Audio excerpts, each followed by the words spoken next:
Monday evening. Can't believe it's evening already. Um, so this is the first time we're starting at 4 p.m. I received some messages. Apparently, some people were not here on Friday, and we also put out a message on the Telegram channel. But it's possible that folks may not have seen it. Well, some saw it, some didn't. Um, so if you're I'm glad you're here. We said 4 and we have a number of people here already. And thank you very much for 11.2k likes on TikTok. I really want to appreciate you for that. Omonibudu, good evening, my brother. Good evening. There was a gentleman earlier who suggested a song. Because we want to make sure that we're not, spending too much time on music. Maybe tomorrow I'll see if I can get that song. Let me find it now so that I'll remember. Agba. I think I probably have it or something, but we'll see how tomorrow goes. Anyway, good to see everybody. Thank you very much for being here. Let's just check to be sure we're good on every platform, and then we can get into the conversation for today. It's a bit strange, but I know the way life works. Nature abhors a vacuum, all right? So even though normally we'll start 1 p.m. and now we're starting 4 p.m. Somehow those 3 hours got filled up with very productive activities. Not just, I was going to say got filled with activities, but actually very productive activities. So I'm not complaining. And again, thank you everyone for being here. And let me also thank, I think it was, I think he changes his usernames a lot. But last week, as a matter of fact, I'm thanking everybody because we had a vote last week. We had an election. So we voted to change the time. So thank you very much for being part of that. Also, I don't know if you noticed something when you came in. I'm going to put that stuff up now, and I'll put it up later. But I want you to see it before we continue the conversation because it's important for me to announce something that we will be doing very soon. This stuff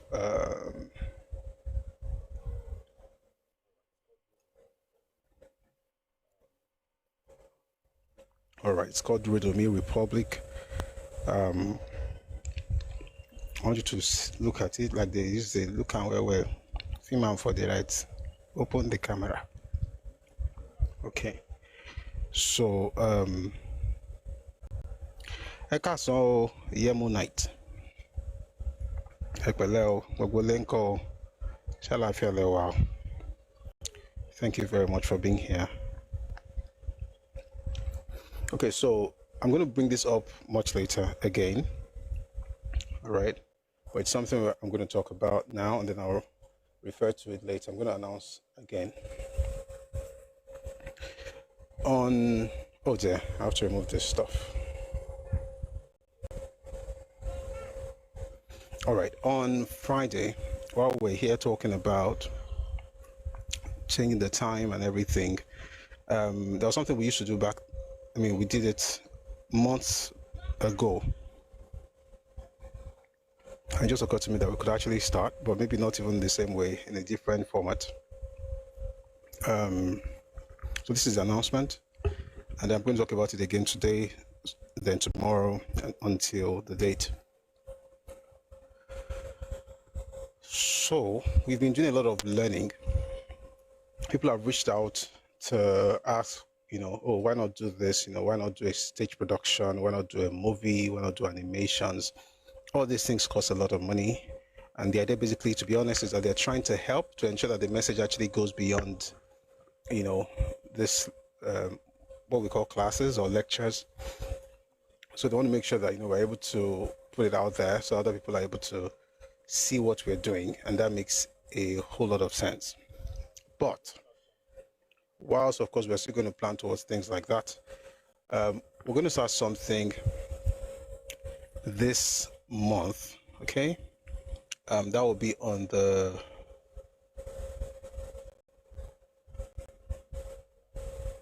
that will be on the 24th of the month. That'll be the last Friday. They will be doing it weekly. It will be a game show. The idea basically is, so a lot of things we've discussed so far, and many more things to learn. Want to actually create a show where we'll ask people questions, okay, and then you get to respond, and you have a prize, money prize, cash prize. Yeah, there'll be a cash prize for the winner. It's not quiz. It's not. It will be very good. Okay. The format is different from any show you have seen. Okay, it's totally different. I don't know if you remember, a while back I was talking about, working on the studio and putting things together and all of that. Well, that hasn't happened yet, but it doesn't have to happen before we do this. So it will still be here on TikTok. The contestant will be up, and then I'm going to talk more about the format later anyway.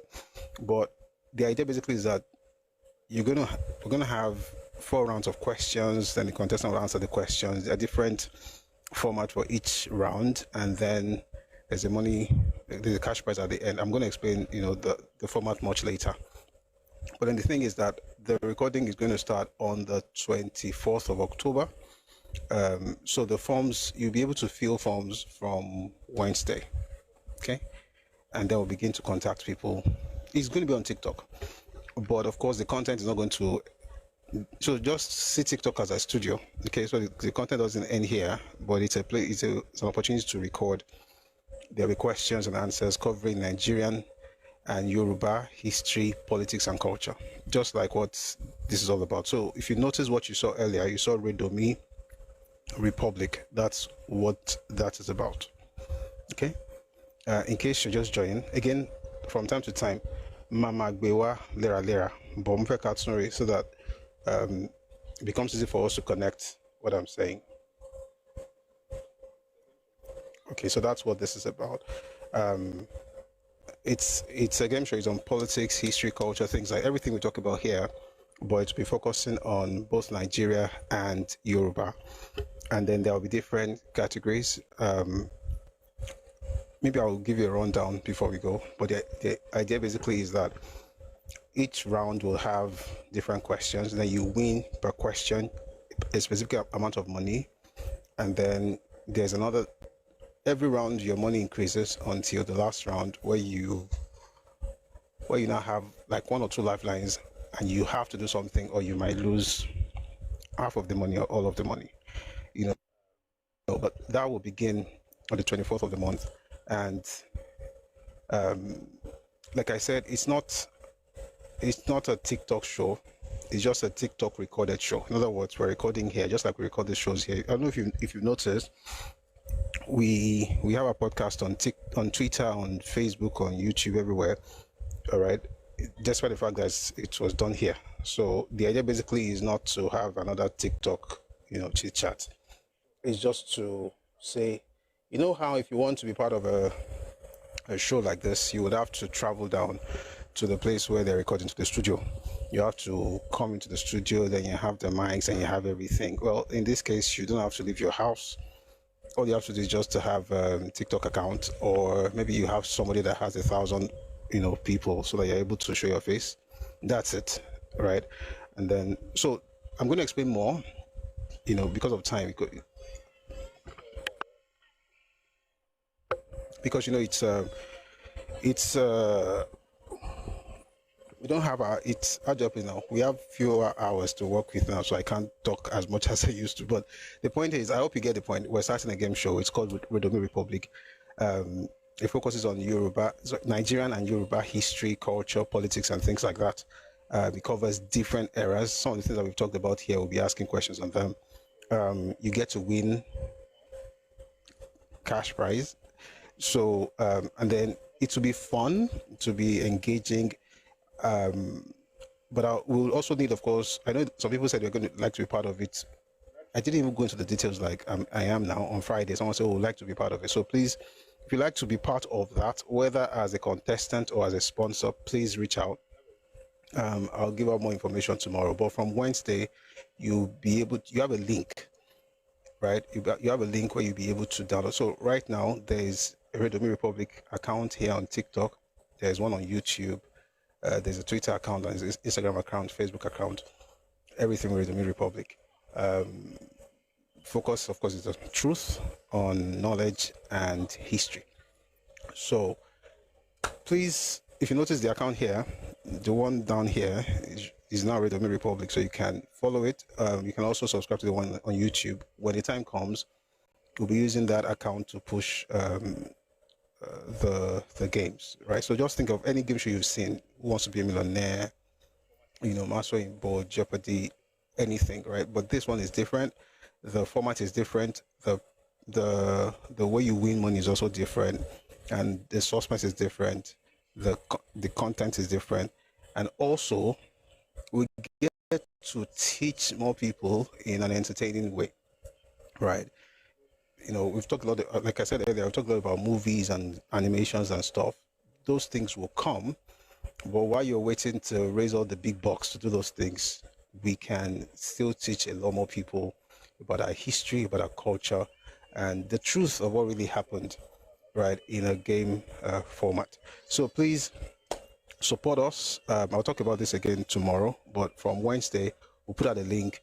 There's a Telegram, account as well, Redomi Republic, everywhere. The plan is that we are going to bombard social media with truth about Nigerian history and also Yoruba culture. All right, so thank you very much, because I know you're going to support it. And everything we want to do, I think it's coming together, and then with this one we'll be able to reach more people. All right, having said that, let's get into today's news. So if you're joining us for the first time, or if you've been here and you were wondering where was I, this is a new dispensation. We now start 4 p.m. Ife time, West African time. So still Mondays to Fridays. The only difference now is the time. It's now 4 p.m. and round up by 8 o'clock, everything should be done. By the way, I said we're not going to play music. Apparently, there's no way to do this without playing music. There's this ginger that we have in the music that we usually play in the beginning, so it's good to have that. Oh, we had music earlier. We had music because, so if I start talking, right, sometimes I say one or two things to get sorted, but the music is not as long as it used to be. I mean, those who came here can testify. It was very short, but yeah, so let's support what we're doing, and I'm glad that everybody's here. Okay, today just walk with me, eh? This thing sharp.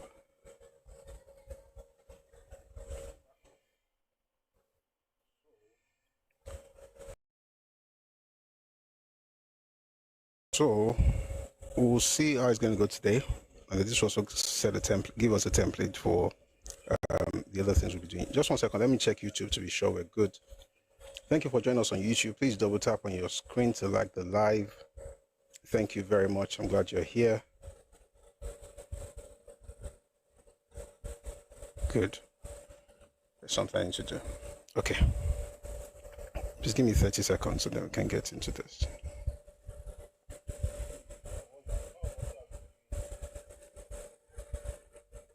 By the way, all of us who have been doing, what's the word now? In class for the last many months. Every one of us should be part of this. So, like, register. So if you've been part of the classes, all of that, we've been reading books together. Okay. So this is your time to now be the one teaching us. So I would want to learn from you. I'm tempted to explain more, but I'm going to do that tomorrow because of the time. But please, once the link to register comes out, which is on Wednesday, please register. Be part of it. Get to teach us. It's going to be fun, so no pressure. But to be on Fridays, the plan is that we're going to be recording on Fridays. all you have to do is just have a TikTok account or have somebody who has a TikTok account. You use their account to come up and you answer questions and you win money. You answer the questions, you teach us some history, and you win some money. Kojubelo.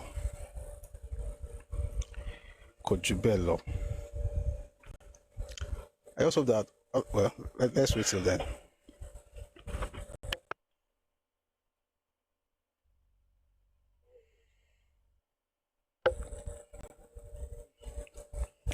Oh, praise God. Sorry. No, don't be sorry. We are all children of God, Abi. Yes, and you logo. Okay. A number of things have happened in the last few days. We're just gonna get some of those conversations before we get into the news. There's something I really want to address today.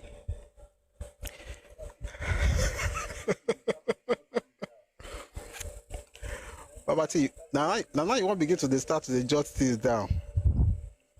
Now you want to start to jot things down. Why do you want to wait on the jot things before? We don't say the jot things now. All our teachers on campus. So now, so all of you professors in the comment section. And one of the things I noticed, to be honest, right, is that whenever we're having sessions, I know that some of you already know the things I'm talking about. I know some of you even know more. So this Redomi Republic will be your chance to teach us. So go teach us, you won't collect money. We'll even pay you, say they teach us. See? Now, so you go just pay money. By tomorrow, I'm going to explain the format. But again, the show is called Redomi Republic. Redomi, of course, by now you know that every time I'm talking about Redomi Global, our Telegram channel, talking about Redomi books, our online bookshop. So Redomi is like the brand name. And by now I know everybody knows what Redomi stands for. If you don't know what Redomi stands for, please let me know in the comment section. Just if you know, say yes. If you don't, say no. Babati, to motivate men, but yes, absolutely. Absolutely. If you know what Redomi means, say yes. If you don't, say no. Okay, you know. Okay, thank you very much. So I'm glad we already know. So that's the brand name. Republic. The idea basically is that we have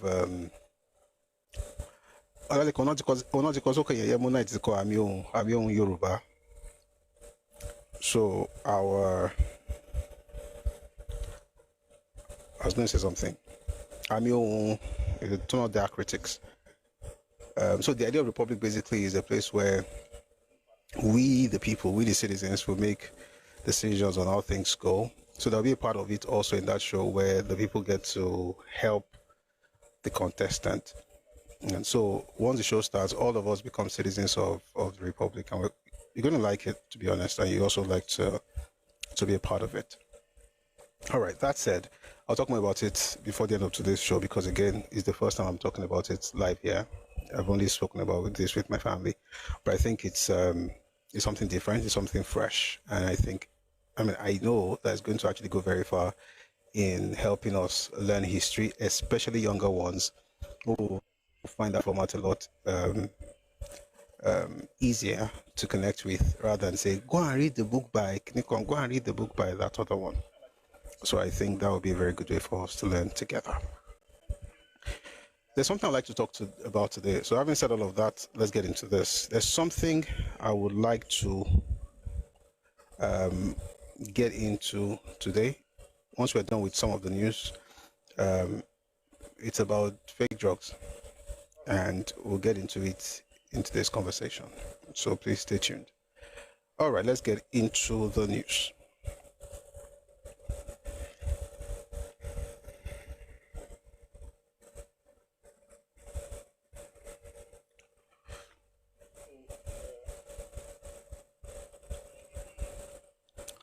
So the PDP governorship candidate, PDP gubernatorial candidate for Lagos State. Oh yes, I'm sorry, I have to stop. Miss Mosun, yes, history helps the older people too. Absolutely. So both old and young, we all get to learn together in a fun atmosphere, and And every Friday we could have as many as 2, 3, 4 contestants. And then we put everything that we do on Friday, we'll put it out in bits throughout the week on our YouTube channel. Like I said, there's a Redomi Republic YouTube channel. It was opened yesterday. Yesterday. So I'd like us, of course, subscribe to Busuyoris. That's where we have the lectures, and also to Redomi Republic on YouTube, on Instagram, on Facebook, on Twitter, everywhere. It's just freshly opened. And then we're going to move from this. All of us will learn together. Absolutely. Thank you very much, ma'am. All right. The PDP gubernatorial candidate for Lagos State in the last election, Funsho Doherty, has put out a statement that he calls the update on their legal action, the legal action on the Lagos-Calabar Coastal Road contract. And they are now at the Court of Appeal. And there are many things they've written here, but I just like to read what he has to. Getting ready to share Victor Banjo's story. We'll get there. Thank you. Ijoba Jagua, thank you. So, Funsho Doherty says, you may recall that I instituted... Hey, Oyinbo, let's take it slowly. Funsho Doherty says, you may recall that I instituted a legal action at the Federal High Court challenging the alleged irregularities surrounding the award of the Lagos-Calabar Coastal Road contract, particularly in relation to the contract award process and the environmental impact assessment. In the previous update, I informed you that the Federal High Court ruled against us, striking out the suit on the grounds that I, as the petitioner, lacked local standing to bring the matter before the court. Consequently, the court did not address the substantive issues raised in the case. After careful review, we respectfully disagree with the ruling. We have therefore filed a notice of appeal to the Federal Court of Appeal, where the matter is now being pursued further. We remain steadfast in our commitment to challenge what we believe is to be, I'll take that again, we remain steadfast in our commitment to challenge what we believe to be clear violations associated with this immense public contract. Our goal is to deter impunity and reinforce accountability in the award and execution of public projects, as well as in the broader management of public funds. Like I said, now this game we could talk about today. I just see things for comment section. A lot of what you do is also to counter propaganda and fake narratives cosplaying as historical accounts. Yes, sir. So that's Funsho Doherty talking about the court case and how they lost at the Federal High Court. And now the grounds of appeal is number one, the court below failed to take cognizance of the fact that the suit filed by the appellant sought only compliance of law without more, well, essentially he has taken the government to the Court of Appeal. Or appealed is, what's the word? It took the government to Federal High Court. It has now gone to the Court of Appeal to appeal the judgment of the High Court. I don't know what this is about, but there's something I think I should say to Yoruba people. I get it. It's important for things to be properly done, for all the I's to be dotted and all the T's to be crossed. But there's something called reading the room. Maybe in these conversations, if you know more about it, you please feel free to come up and explain perhaps how, the contract was awarded and things like that, those details. But I think sometimes we can get burdened by the particulars that we actually forget the concept of development. And we do that a lot as Yoruba people. We speak English. You'll be speaking English, denying yourself of things, but folks will take advantage of the same thing in your space, whilst you are in court proving your mettle, showing that you know you're right. And I'm not saying there's anything wrong with going to court. I'm just wondering if this is worth people's time. But one thing I would say is this: I think of all the people trying to put up a face like they are oppositions in Lagos. I kind of like Doherty. Okay, I'm not like everything. For instance, I don't like the fact that they do your road, support the government, but go look for something. By the way, you know what? If you're looking for something to stop anything, you'll find it. All you have to do is to look for it. And sometimes when you look for something to the point where you're not hurting yourself and the people, right? But at least he's not a loudmouth, just constituting nuisance all over the place, like those who don't know how to just keep quiet. And so for that, I would say I respect him for that, but I think that we have to be very careful of this whole thing where any small thing we don't go court. And at the end of the day, you're now wondering what exactly is this about. That's what I wanted to say on that. We're going to go back to the news now. So history was made recently. Ghana has officially secured geographical indication status for kente cloth,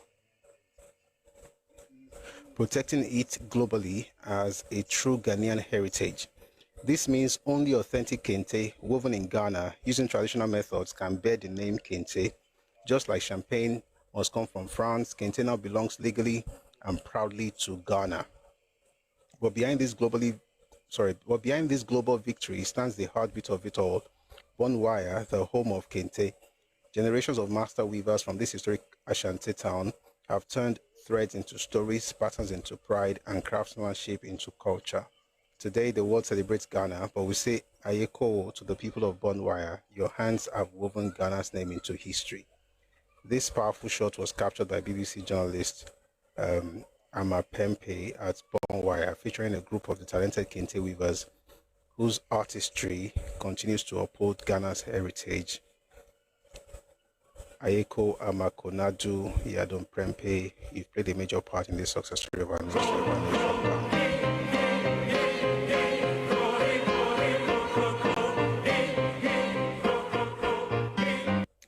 All right, that's something beautiful.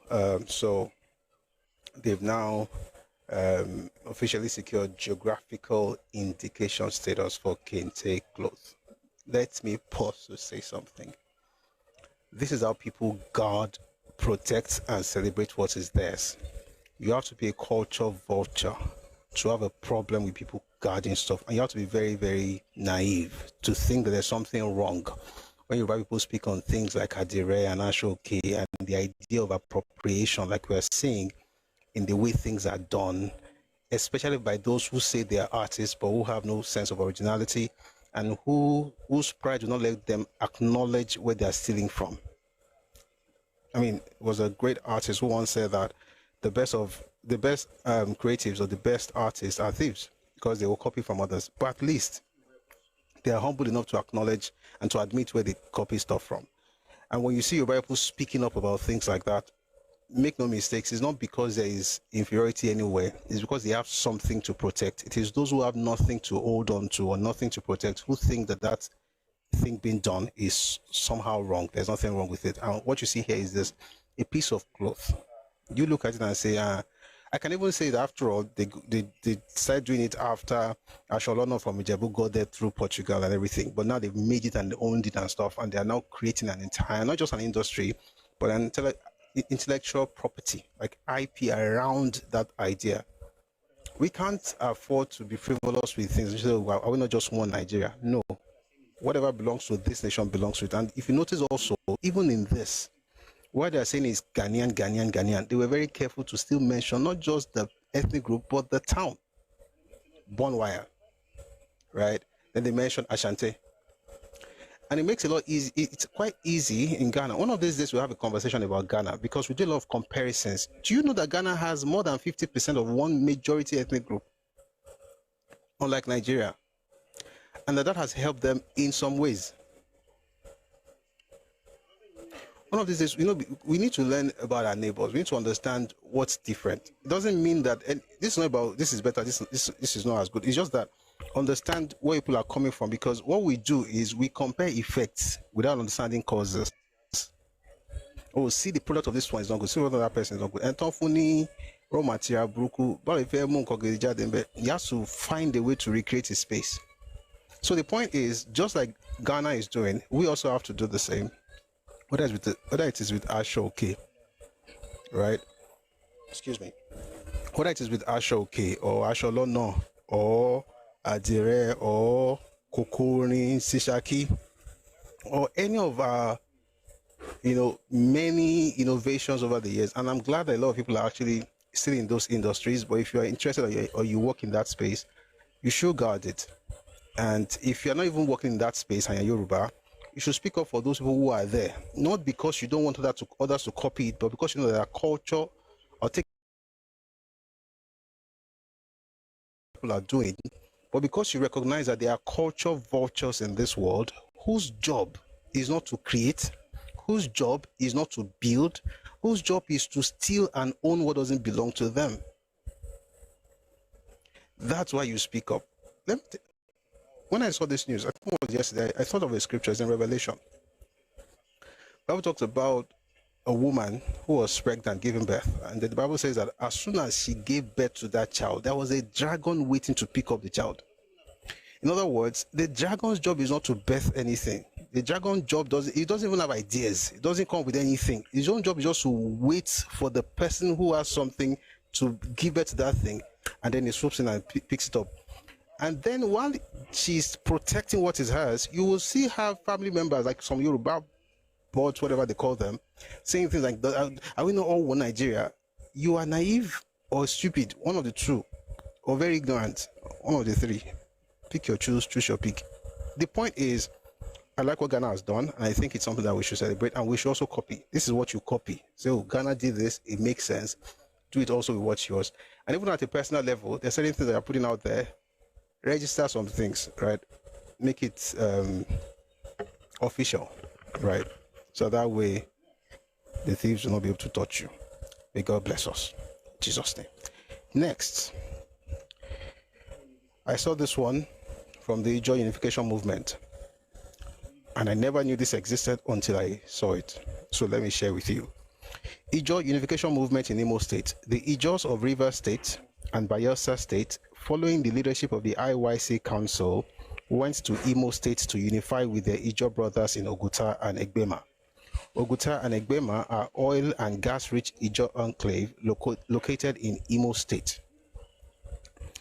You know, this is news to me. I'm not going to lie. This is news to me. I think there were Ijaw people in Rivers State, apparently. There are Ijaw people in Delta State. But in Imo, so when you hear that there's oil in, number one, we already know that the oil in the south is combined. It's about 2.1% of the total output of, crude oil in Nigeria, right? But even that place, apparently, turns out, belongs to the Ijaws. It's quite interesting, isn't it? There are things I could say, but I'm just going to hold it on for now. And while I was trying to recover from that, I then discovered that there is another community, Mawari. Awari lobirin wa nkan osu. Ete ba nkan osu bi Awari o. There's Ndoki, I think that's what they call them. That they also are actually what's it called now? They're actually from that part of town as well. They are also Ijaw. But 1 second, please.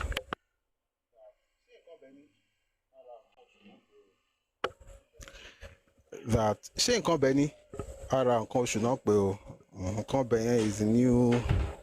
You are Igbalode owe Igbalode leyin pa owe atijo Ikoshunak ma pe. Anyway, so apparently there are parts of, so one of the things that you also notice is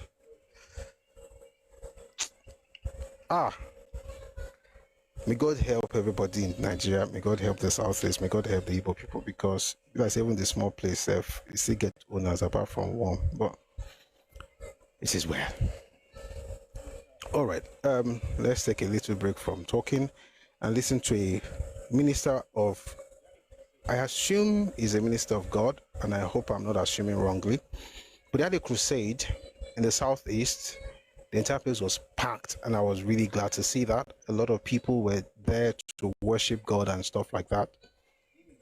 And then I heard him speak. And being a Christian, to tell you that I was disappointed would be an understatement. But just in case you are wondering why, please take a listen to this. By the way, this person is called Reverend Ebuka Obi. This is what he had to say. Take a listen, please. Will somebody like Nnamdi Kanu think of fighting for Biafra? He was born, I think, in 1967 when the war broke out. He started fighting for this Biafra of a thing because of marginalization. And nobody will take it away. No matter how you try to hide it, you cannot hide that Igbos are not marginalized in Nigeria. Every other region have 60 states. South 6 states. Southwest 6 states. North, all the whole north. Even one is 7 states. For the southeast here, we have 5 states. Giving us 5 states is reducing the money that's supposed to come into the region. Reducing the number of senators we're supposed to produce. Reducing job. So we are marginalized. There is no marginalization that is more than that. We are the highest importers and exporters. But there is no seaport in the southeast. We are the highest traveling race in Nigeria. But there is no good working international airport. So I think we are marginalized. We lift our hand up. And anybody from the south here fighting against, problem of Ndibo is that we are enemy of ourselves. Heaven will begin to remove them one after the other. Igbo people fight themselves. Look at Zion ministry that entered into Southeast. People that are here now are millions. All of them, America, UK. The whole money they came with, is it not in Imo say they are dropping it? Okada people will take their own. People selling dummy will take their own. Look at the massive structure going on here. Within 6 months, 6 buildings, 60 buildings.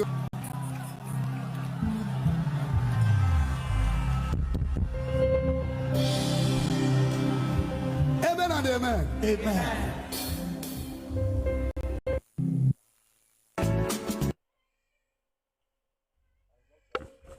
That is irreverent.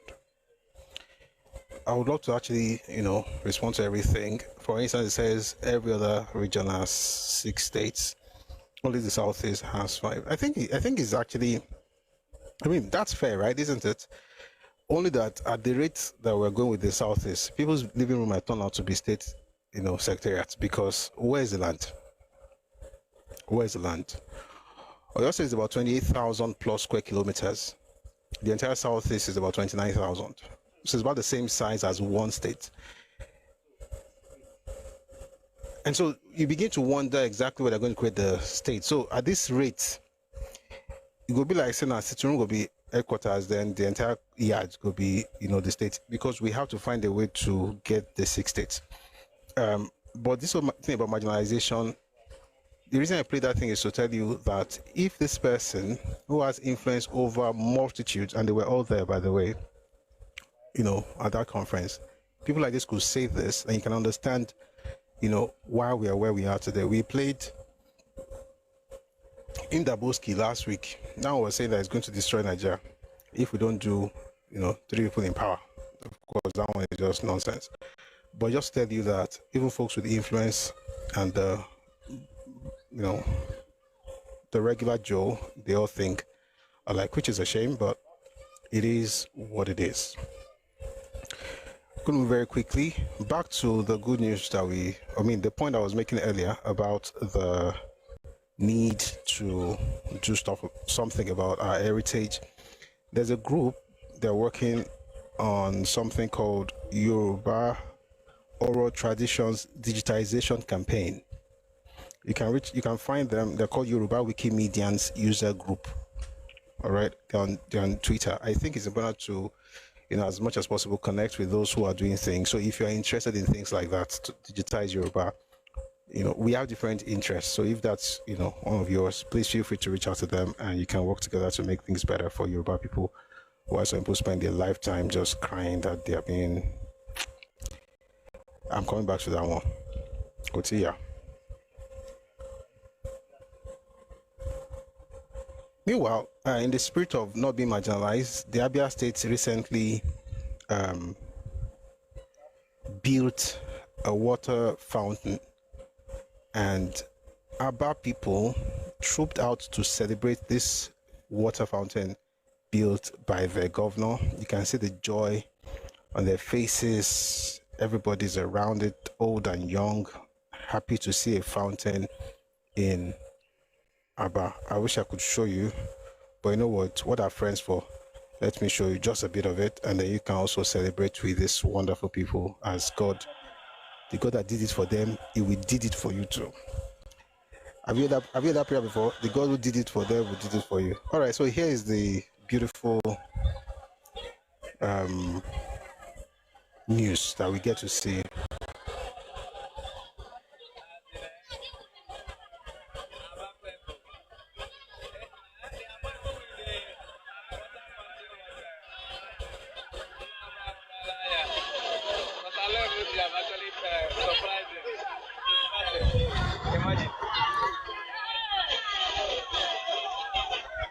So you see, God is very good. This is brilliant. This is beautiful. This is small London. It's folks from here that will teach you what it means to develop Yoruba land. You see how good God is. God is good. God is wonderful. Celebrating Water Fountain in 2025. Father, we thank you. Not in homes, by the way. A town. And that's what it's called these days. Anyway, moving on from that depressing news, Oyinolugbile just won the 2025 NLNG Prize for Literature. She published a book titled Sonya, and apparently she won the prize, and that's actually, congratulations are in order. And moving on from there, if you're from Ogun State, this is an announcement that I think you should be interested in.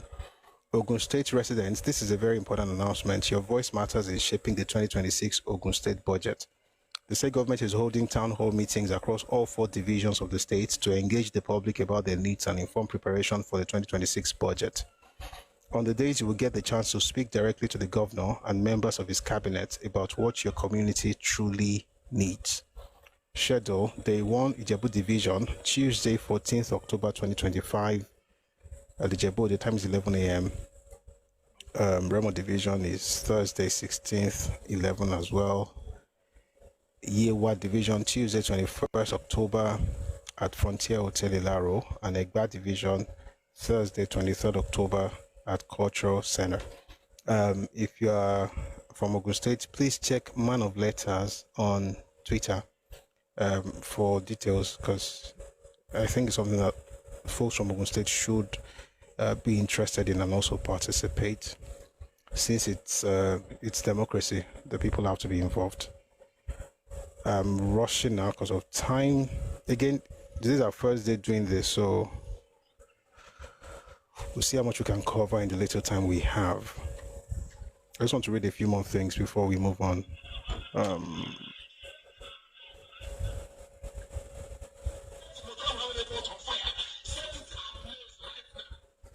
Don't worry. You already are, please. All right. There's this news, sad news actually, about Awolowo of Lagos, whose car dealership was pulled down yesterday. It's terrible. He put out a message about it, and it didn't seem to be very phased. Apparently, this is something I think the government must have, informed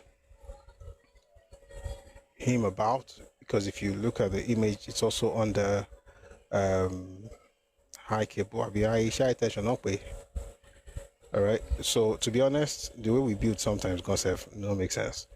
But I'm actually very inspired by the way he even responded to the whole thing. Saying, it's just one of those things, and things like that. But it's quite interesting that this happened. And while I pray for him that God will help him and he'll be able to, hopefully he would have built something else, because there were no cars there. So that's, so he'll be able to make progress. So while we're saying all of that, I think the cool thing about this also is that he's noticed something, that if it was people from the other side, they will tell you that they did that because of the ethnicity, not because they are contravening any rules or flouting any laws. In other words, you are in the wrong location. You got to move. You were told to go, and eventually, the government had to do what they had to do. But that's not how it happens for folks who have become the thorn in the flesh of everybody in Nigeria. Something happens, and what you hear is the fact that a particular ethnic group, for instance, Chinasa Nworu says, "Do you know as many Igbos went to church today, 12th October 2025, to worship? Little did many of them know that their houses will be destroyed by Lagos State government." they were not given time to remove their properties, as most were in the churches, as bulldozers were pulling down their mansions. The truth of the matter is Nigeria government has given a green light to make sure Igbos are expelled from Lagos by fire, by force. You might believe it or not, but bear in mind the real destruction won't stop. It won't stop in your household, to be honest, because at this rate, the rate at which you are saying it, it must come to pass. It must come to pass. And the clown actually is using a picture from a news report that was published on May 1st, 2023. That's the image that this Marshall Fani person, I don't know the English of the interpretation or translation, is using to tell the world that Lagos is pulling down Igbo houses. By the way, so number one, they didn't put down any houses yesterday. I mean, as far as these pictures were concerned, these are made up. But even the ones the person whose house was pulled down is able to actually see what he did wrong, and hopefully, he's going to do better. And I'm really praying that everything works out for him. But these ones who were not even affected are the ones crying and using the advantage to also play the victim. But again, that's not surprising at all. Move on very quickly.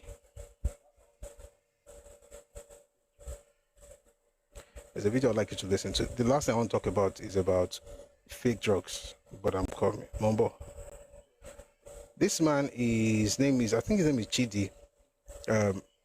So when we don't have a lot of Igbos speaking out, when we find any, I think it's important to also amplify their voices so that others also get to hear them. That also helps to understand that it's not every Igbo person that thinks a certain way, although the majority of them are like that. The minority don't usually talk. But we have one person speaking, and we have others as well. There are also many, but at least we have voices from the East. Here's one of them called Chidi. I'd like to take a listen to him, please. It's very, very disheartening to show Igbo people celebrating calamity, celebrating disaster, glorifying evil. Igbo man, since inception of the creation or the independence of this nation, has always caused its own problem, has always caused its own calamity.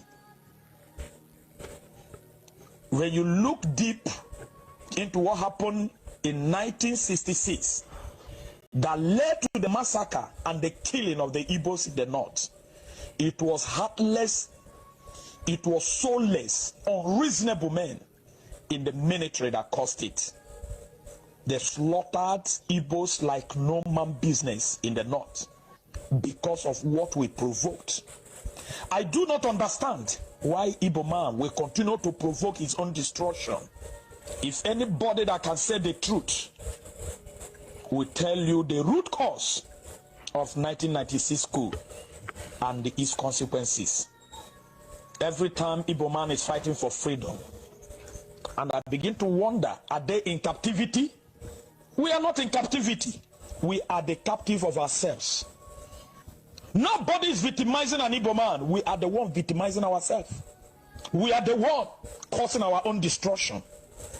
Ojukwu, out of useful exuberance, led the Igbos into a war that slaughtered 30 million men and women that would have developed Igbo land today.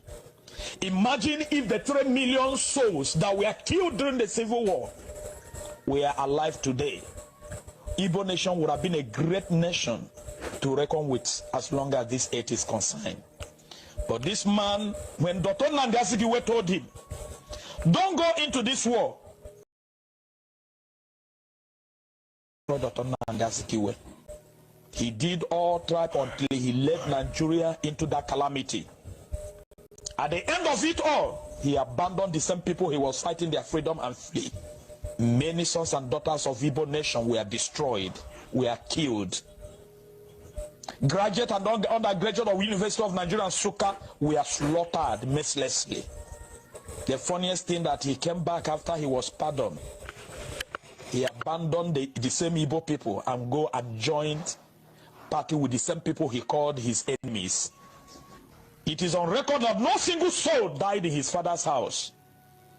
Not even any of his child. Another beast from the pit of hell has started using the same evil propaganda lies to deceive the Igbo people again, leading them into another destruction. I don't want to talk about his person, but one thing is certain, that whosoever that follow foolishness will end up into a sudden destruction. Nnamdi Kanu has caused so much pain in Igbo land. It was Ralph Wazirike that started this mess. Ralph Wazirike today is a multi-millionaire. Ralph Wazirike made his money through these lies, the same forms of lies. Ralph Wazirike created this problem. A man I know here at Agulejika was living in a room and parlor apartment. Today he's a multi-millionaire with the blood of sons and daughters of Igbos who followed him foolishly and ended up destroyed, ended up dying. Hundreds of Igbo youth has been killed looking for freedom, false freedom. What is actually wrong with we Igbos? Why are we so destructive? Why are we so weak? All right, we don't have all that time, but I hope his country people, listen to him and fix up. And you mentioned Nnamdi Kanu. Interestingly, a group that calls itself Afenifere are also joining the call for the release of Nnamdi Kanu, the leader of the indigenous people of Biafra. Again, I always like to say when we read news like this, that this is not the Afenifere that we know. This is a different Afenifere. That's the Pa Ayoadebanjo's Afenifere. It's not the one that we really know. So, not that we really need to spend enough time to read what they have to say, because we're not going to see a lot of wisdom in it, sadly. And we're not sorry to say that, because we've not seen anything that can actually inspire, hope, right, or wisdom, from that group. That's not the Afenifere that we know. All right. Having said that, something interesting happened in Enugu last week. Senator Kelvin Chukwu, who is representing the Enugu East Senatorial District, has officially defected from the Labour Party to the APC. May God help all of them. And one of the commentators on Twitter had this to say: if the South, his name is Akintola, used to be a member of the Obedient Movement. I think on that one, Bolanle also opted out last week. Things are getting interesting. Anyway, Akin says, if the Southeast region truly detests the representative and senators who rode the Peter Obi wave in the Southeast will not decamp to Bola Tinubu's side. Not one mass action, community protest, or act of displeasure among the voting class or organized groups towards elected officials from the grassroots recorded. The more you look, this Southeastern governors will give PBAT an 80% victory, either Wike style or other means in 2027.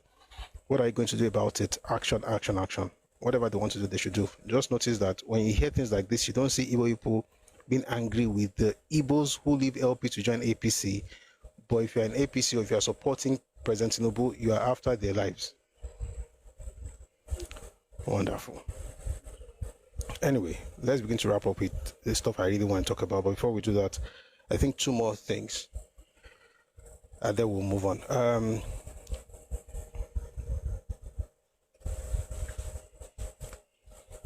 There's a gentleman who is from the north, actually. His name is Zico Abara. He has been given permission by his state government to use the runway at the state airport for ground speed tests on the jet prototype. So he's building a jet and he's trying to, make it fly. And so he's gotten permission from the state and things like that. And this is what he had to say. I think it's quite inspiring. He says, those who are just seeing this project for the first time and have no idea what we are doing, we are building an indigenous aerospace program. This is an unmanned aerial view prototype we built to test our already developed turbojet engine. It is almost 7 feet long and weighs about 60 kg when fully loaded. This is not some overnight work. This has taken time and resources. The goal is to develop prototypes of our own indigenous aerospace systems until perfection is achieved. It is a research and development marathon, not a sprint. We have already achieved stable jet engine design and operation. You can go through my profile and highlights and so on and so forth. Anyway, this is actually quite nice. We're looking forward to the success of the test flight. All right, now let's talk about this whole thing. There's something I saw online. A gentleman put out a statement about fake drugs. So he said this hashtag thing, say no to fake drugs, say no to fake drugs. And it's been trending for a few days, and somebody put this out. It says, sharp, they have brought out another ethnic agenda of hashtag say no to fake drugs and started pushing it already. They are in power and doing everything as the opposition. So if you are a human being, a Homo sapien, fully developed and you have evolved, how is it that if people are talking about no to fake drugs, it means they are having an ethnic agenda? Are you saying that there's an ethnic group that's actually involved in fake drug production in Nigeria? Is that what you are saying? Therefore, we should not talk about the fake drugs because it would be an attack on that ethnic group. Is that what we are saying in Nigeria? I'd like to take a listen to this lady teaching about, let me explain. Just take a listen to this. It actually tells you how terrible things are and how you also should be very careful what you put in your mouth. And then once I'm done with this, I'm going to read some materials just to explain this whole thing about how terrible things are as far as fake drugs in Nigeria are. Take a listen to this lady, please. Oh, no, not yet. You're going to have to hold on, please. All right. I think we're here. Please take a listen. My heart broke when I saw this video. So I first of all put some paracetamol and a little detergent inside the water that I will use and put the cassava. The reason for this is to help the cassava ferment fast. What kind of wickedness is this, for God's sake? Somebody actually added paracetamol and detergent to cassava while processing fufu.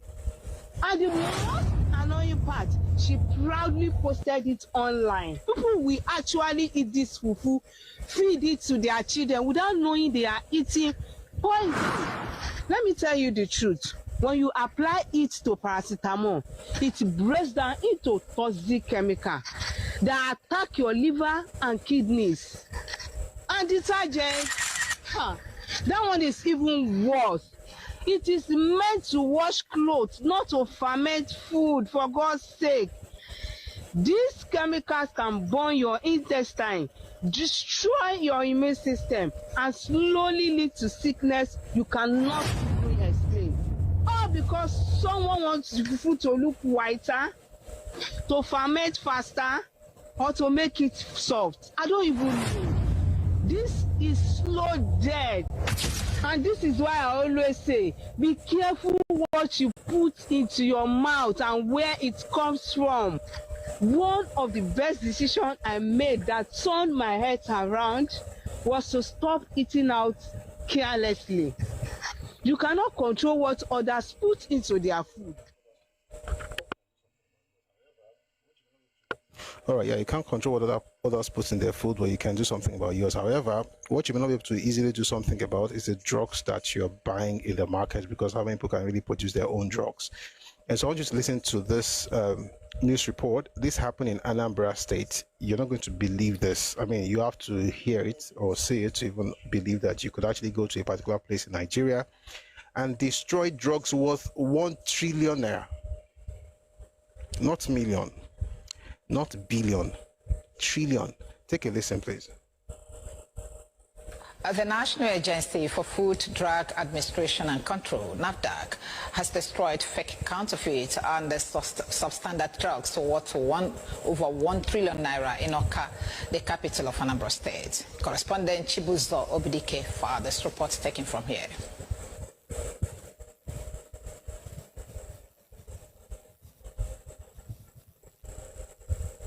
Items destroyed were Analgin, Tramadol, and many other pediatric pharmaceuticals which has been stored in prohibited areas or were banned by the World Health Organization (WHO). The drugs were part of the haul resulting from the raid and subsequent closure of the Onitsha Bridgehead Drug Market and the Aba Drug Market in Abia State, according to NAFDAC's Director General, Professor Mojisola Adeyeye, who was represented by the Zonal Director Southeast, Dr. Martins Iluyomade. The closure and the raid of these markets were in response to the public complaints regarding the prevalence of fake, substandard, and counterfeit drugs in the Southeast. They are over 1 trillion naira. Trillion.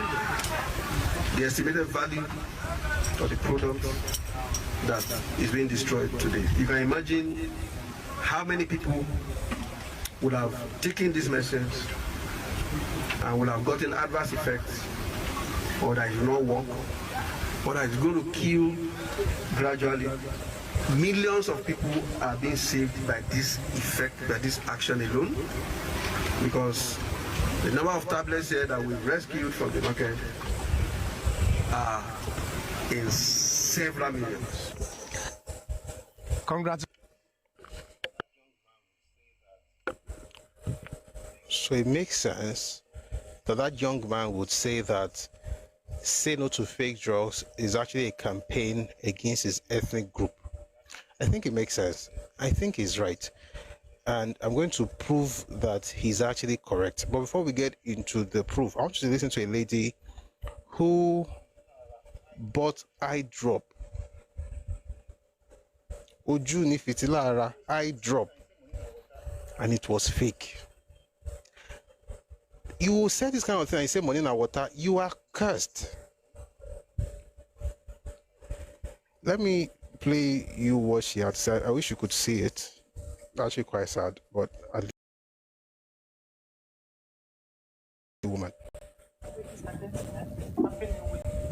Something happened to me last week. I was having problem with my eyes. Then I went to one chemist in my area. I complained to them. Then they gave me one eye drops that might say, not knowing that it was fake that they sold for me. It was God that saved me. This thing is very serious. You can see my eyes. And my eyes wasn't like this before. So you have to be careful where you are buying your drugs. These Igbo people are ready to destroy Yoruba land. We have to do something. If you want to buy original drugs, just go to Juni Pharmacy or Bolude. Is it Bolude or Bolade? I think it's Bolade. Please stop buying your drugs from them. Look at my eyes. See how red it is. It was so painful as you are looking at me now. It's so painful. Please be careful out there. Stop patronizing them. Stop patronizing them. This is the fake drugs they sold for me. I'm a victim of fake drugs now. May Olodumare continue to protect us. Look at my eyes. These people are ready to kill. They don't care. All they after is money. All they after is money. Lagos State should do something. This thing is becoming rampant. They are ready to destroy everybody. They don't care. So far they are making their money.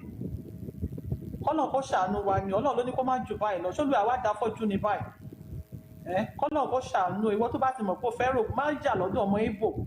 Don't go to them. They are ready to kill. Ọlọ́run á máa dáàbò bo gbogbo wa ire o. I'm not one to speak against people's source of livelihood, but this is not livelihood. This is killing. What I saw that made me actually say I'm going to talk about this thing today is this video I'm about to show you. It's very short. It's about 20 seconds. But when I saw it, I am like, B. So I'm going to show you, right? I'll find a way to put it up just to see the extent that people go to just to be able to make a quick buck. Take a listen. Oh, sorry, watch this, please. You don't have to hear it. Let me make sure you hear part of it. Okay, good. Please take a listen.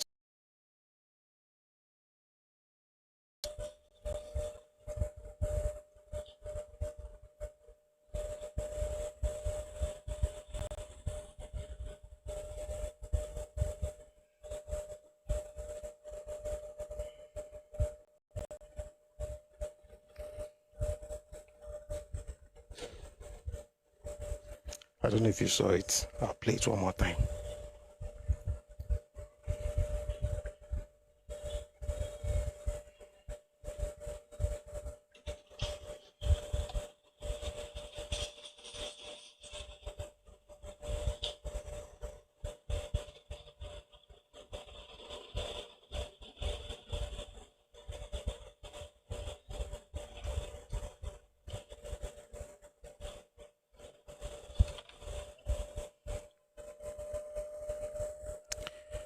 go and drink expired products. That thing could be anything. It could be an insecticide. It could be a drink. It could be food. It could be canned food. It could be anything. One of the greatest women that I think, in my opinion, one of the greatest women that have ever lived, in my opinion, is Dora Akunyili. And what makes her great is that she hated this idea of fake drugs. And this is what she said in 2006, 22nd August. This is PM News. The Director General of the Nigerian, I'll take that again. The Director General of the National Agency for Food, Drug Administration and Control, Professor Mrs. Dora Akunyili, has again come out hard on her kinsmen regarding their involvement in the importation, production, and distribution of fake, adulterated, and counterfeit drugs in the country. Professor Akunyili, who was honored with the traditional chieftaincy title of OD, so on and so forth, this was in Anambra State, last weekend said she was constantly disturbed that the war against fake drugs has unfortunately pitched her people against her.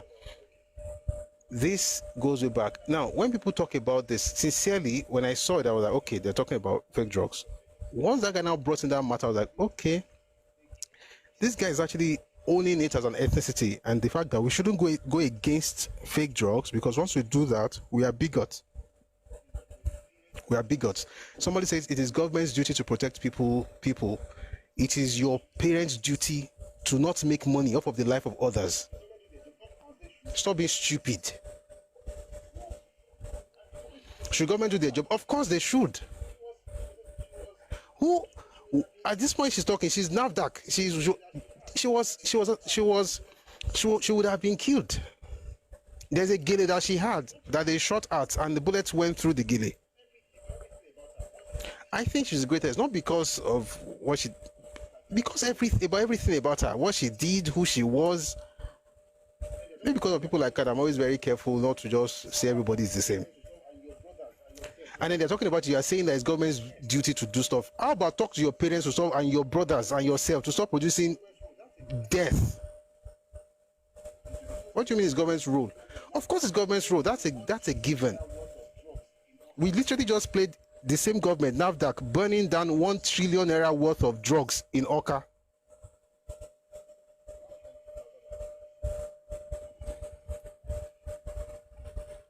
That was from 2006. Let me read something to you from 1965. This is from the House of Representative Debates, 18th October 1965.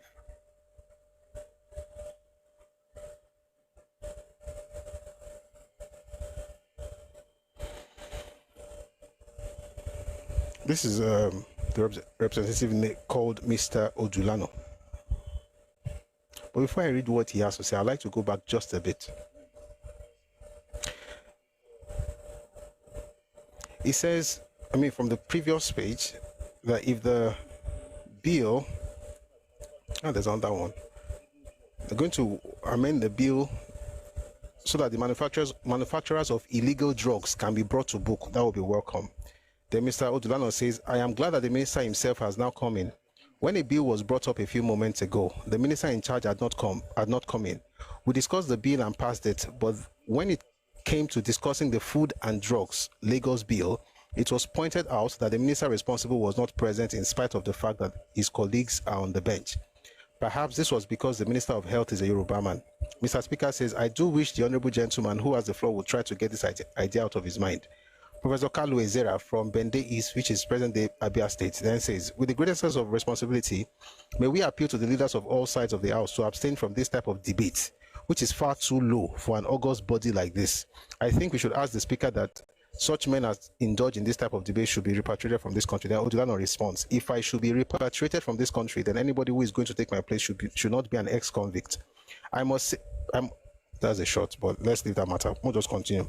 I must say this to the Minister of Health, although I am not competent to advise him on medical matters, that quite a large number of people are dying every day of illegally administered drugs.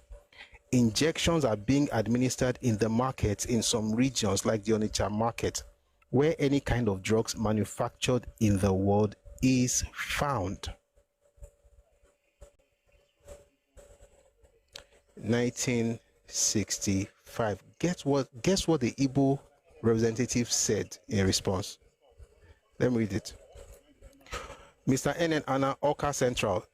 He responds, on a point of order, I want to remind the member for Ijebu Northeast, Mr. Odulano, that dangerous drugs are not peddled in Onitsha market, but in Ijebu market. That's his response to the major issue. Well, and I like what Odulano says in response, which is very wise, just like Anomolo Abi Yoruba. He says, in point of fact, illegal drugs are sold in many markets in the Federal Republic, but for sure, the Onitsha market is a notorious spot for illegal drugs. This was in 1965. So you have a person who will not even admit that there's a problem, will find a way to say, but you also have the problem in your land. Forgetting the fact that your space is where it is actually produced en masse, in bulk, wholesale, to the point where we're destroying 1 trillion. Do you know how many ones you find in a trillion? How many thousands are in a trillion? How many millions are in a trillion? 1 trillion naira worth of fake drugs.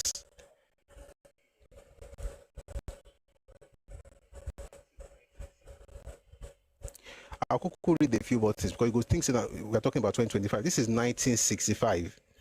This is how many years ago? 60? I'll read a few more things.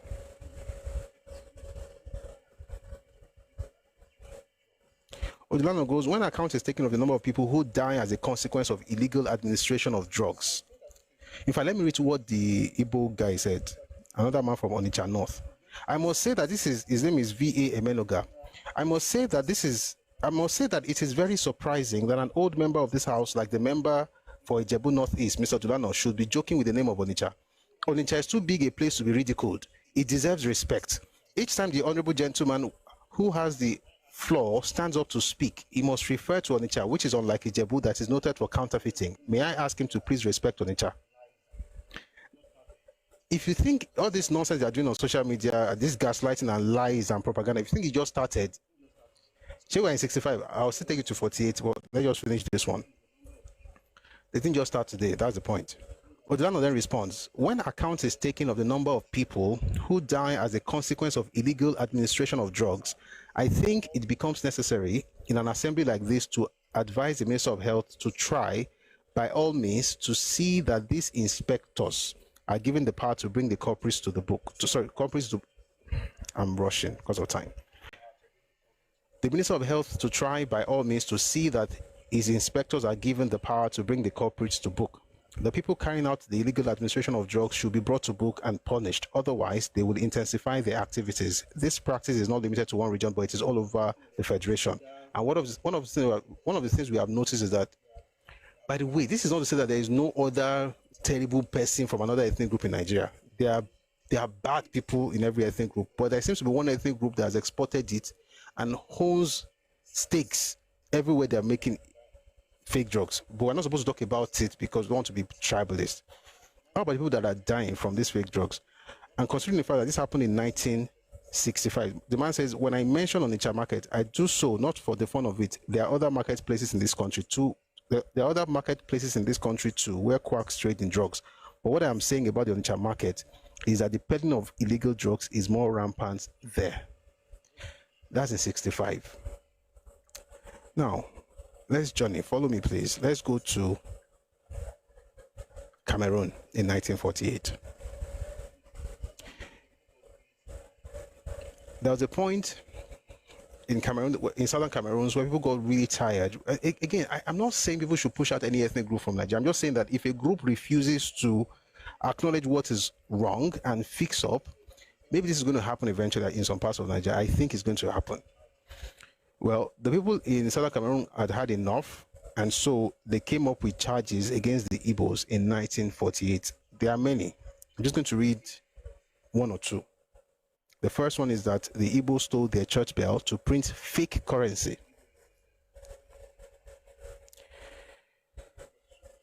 And guess what the Igbo Union said? They said it was unfounded. Number two, said it was unfounded, investigation should be carried out. Number two, that the Igbo sold starch and chalk to Cameroonians for M&B, that's May and Baker drugs. They sold hot tea for Sloan ointment and 1 yard of fabric for 2 yards. When was this? 1948. This thing is not about drugs or anything. It's about value system. And see, Nigerians at this point, all of us need to actually sit ourselves down and talk to ourselves, regardless of your ethnicity, but to be honest, I think there's a value system that should be looked into. We have records from 48, from 65, from 2006, and also from 2025. There is no way on earth people who are talking about this, there's no way on earth that people talking about this are tribalists and bigots. What we have seen is a pattern. If something is wrong in Yoruba land, we'll talk about it. Or else, what happened in Bakwiri in southern Cameroon will most likely happen in different parts of Nigeria. When people are tired, whatever happened in Bakwiri, please watch the video on our YouTube channel.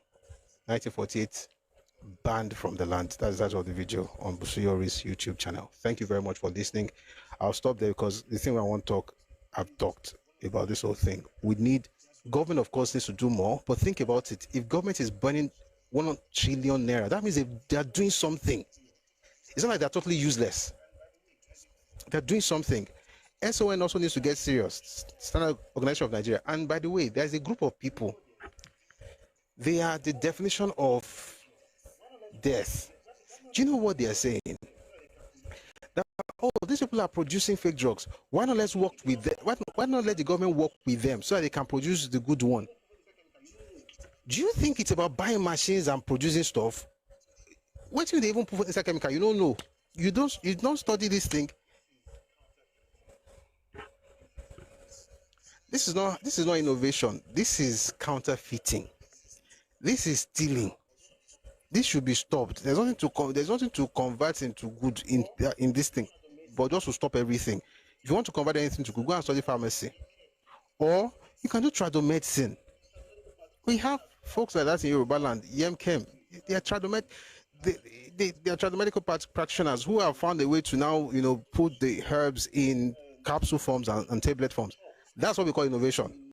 Not to be putting Sloan and to be putting what's it called, chalk in what's this thing, sachets, and calling it paracetamol and Baker, and everybody speaks to say they are tribalists. No, that's not how it works. Quick announcement before we go on. We're going to start something on the 24th. Thank you very much for the gift. I saw some people gifting me earlier. Thank you so much. I really appreciate it. And I pray for this woman that God will heal her because the eyes are still red. How can somebody go and use that money to buy something that will kill her? But you're going to make that money and save money in water. You don't know that you're spending a curse. And don't you know that thing can actually affect your own children? Anyway, everybody will be all right. We have some responses on YouTube. I'll read some of those things before I give us the announcement. We have, oh dear, oh boy. Akintola says, drug production is first and foremost an ethical business. God bless you. God bless you. Drug production is first and foremost an ethical business. It's not about money. It's about the lives of people. Treasure Onibudo says, capital penalty for fake products. I agree. Truth Nation TV says, Biafra was not and has never been about Igbos, so Afenifere asking for release of an oppressed individual is no longer speaking for Yoruba. No. This Afenifere is not Afenifere. This one is Afenifere, whatever they fare. But they don't represent us. We don't even see them. You will love them because they'll dance to your tunes. Apparently, they don't have an idea how to even. They've not built anything. We don't know anything they've put together since they started there or whatever. Anyway, Biafra has never been about Igbos. Biafra has always been about Igbos and Igbo domination over other people's lands and resources. That's what history says. By the way, we're going to start a game show very soon. We'll be talking about these things in those game shows. Everybody will know the truth in this Nigeria with respect.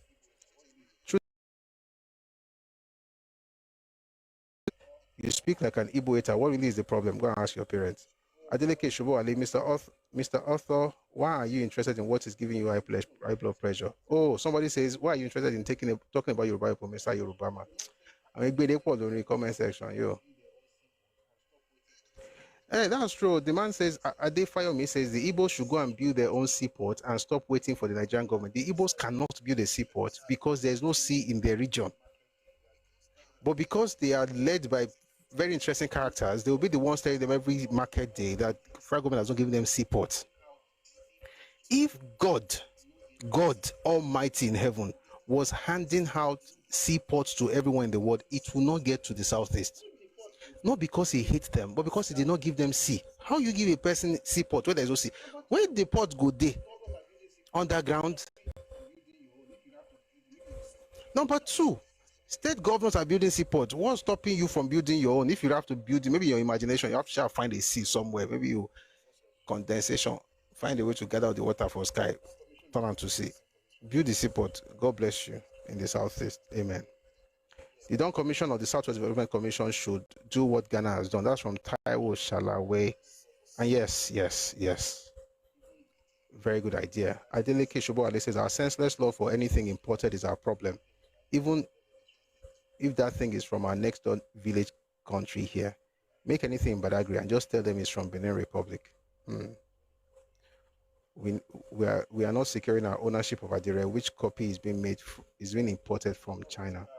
These are fantastic submissions on YouTube. Thank you very much for that. All right. Quick announcement. Let me put up this thing. I want everybody to see it because it's the next thing we're working on, and I'd like all of us to be part of it. All right. It's called Radio Republic. It's a game show that we're starting on 25th October 2025. It's going to be very, very interactive, informative, fun game show. The format is different from anything you've seen before. The structure of the show itself is totally different. It's about Nigerian and Yoruba history, culture, and some of the things we discussed in the last few years. So we're going to cover different things from pre-colonial era, ancient times, late Stone Age, colonial era, First Republic. So all kinds of things. We'll be asking questions. So people have been talking about, ensuring that we get our message to different people beyond the lectures. And we've talked about films and animations and stuff. Well, we're going to start with a game show. The plan is, instead of also having people to travel from different parts to a studio, we can use TikTok as our studio. So on TikTok, we're going to record, and then we'll put out the content on our YouTube page. So right now, we open a YouTube channel. It's called Radio Republic. There is Radio Republic on every social media platform now, on TikTok, on Facebook, on Instagram, just new Twitter, Telegram. So we're going to get started on the 24th of October 2025. Someone said, I love the logo. Thank you very much, Dark Poet. What are these letters in the Radio Republic logo? That is actually, that is the definition of the Republic around it. All right. So yeah, that will be starting 24th October. We're gonna have the forms out. There's going to be a link for forms that you can begin to fill from Wednesday. So if you like to contest, there'll be a cash prize, or there'll be cash prizes actually, but it's not a quiz competition. It's one person come up at a time. There are different rounds. The person goes through all the rounds, and then if they win, there's something different at the end that might make them get more money or lose part of what they've gotten already. We're going to discuss, all these things tomorrow, a bit more about the format. But Wednesday, the forms will be out. Please fill. We have, and then also people were talking about supporting things like this. Please, if you want to support, feel free to reach out to me. You can speak to me on Telegram at Busui Ores. We're going to use TikTok as a place to record, but we're not just doing TikTok show. This is something that we're going to repurpose, just like we do with our podcast, where we come here every day and we have conversations, and then we have these things out there as podcasts on Facebook and YouTube and Twitter and so on and so forth. The same way we're going to do this. We're going to have the sessions here, and everyone here also will be involved. If you're in the audience, you could be part of the game as well. You could also win some prizes, and those details I'm going to get across. Also, if you'd like to contest, you get the chance to start applying on Wednesday. If you'd like to support it or sponsor it, you can also reach out to me. There'll be more details by tomorrow. So this is the first time I'm talking about it, but it's something that's been on my heart for a while. We did it something similar, but not as a game show proper. But this one is going to be like that. So it's called Redomi Republic. Redomi is the name of our brand. Republic, of course, shows that we are citizens of the same place and we have a say on how things run. So more information will be out tomorrow. So look out for that. If you can't see it on YouTube, maybe it's taking YouTube a while to recalibrate, because, but I saw it, Sha. Oh, you know what? Oh, I guess I know what the problem is. I'll fix it. The problem is when we created that thing, the Redomi Onia Milori. So probably find a way to make sure that we remove the Amiori. All right, but I'll let you know by tomorrow how to. Okay, that's a better way. Thank you very much, everyone. Do that, Java Jaguar. I will copy the link and put it in the Telegram channel. That's Redomi Global on Telegram, and then you can just click on it and join. Okay, I think that's even a much better way of doing this. Thank you for that suggestion. All right, so that's what it's about, Redomi Republic. I'm going to talk more about this tomorrow. We're starting the game. We're starting recording on October 24th, and they'll start putting out the content in November.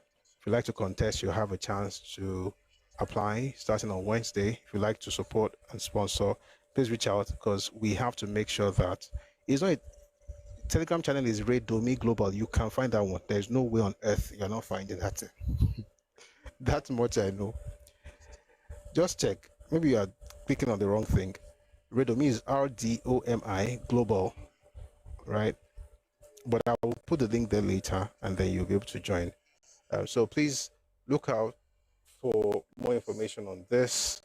We'll let you know as we make progress.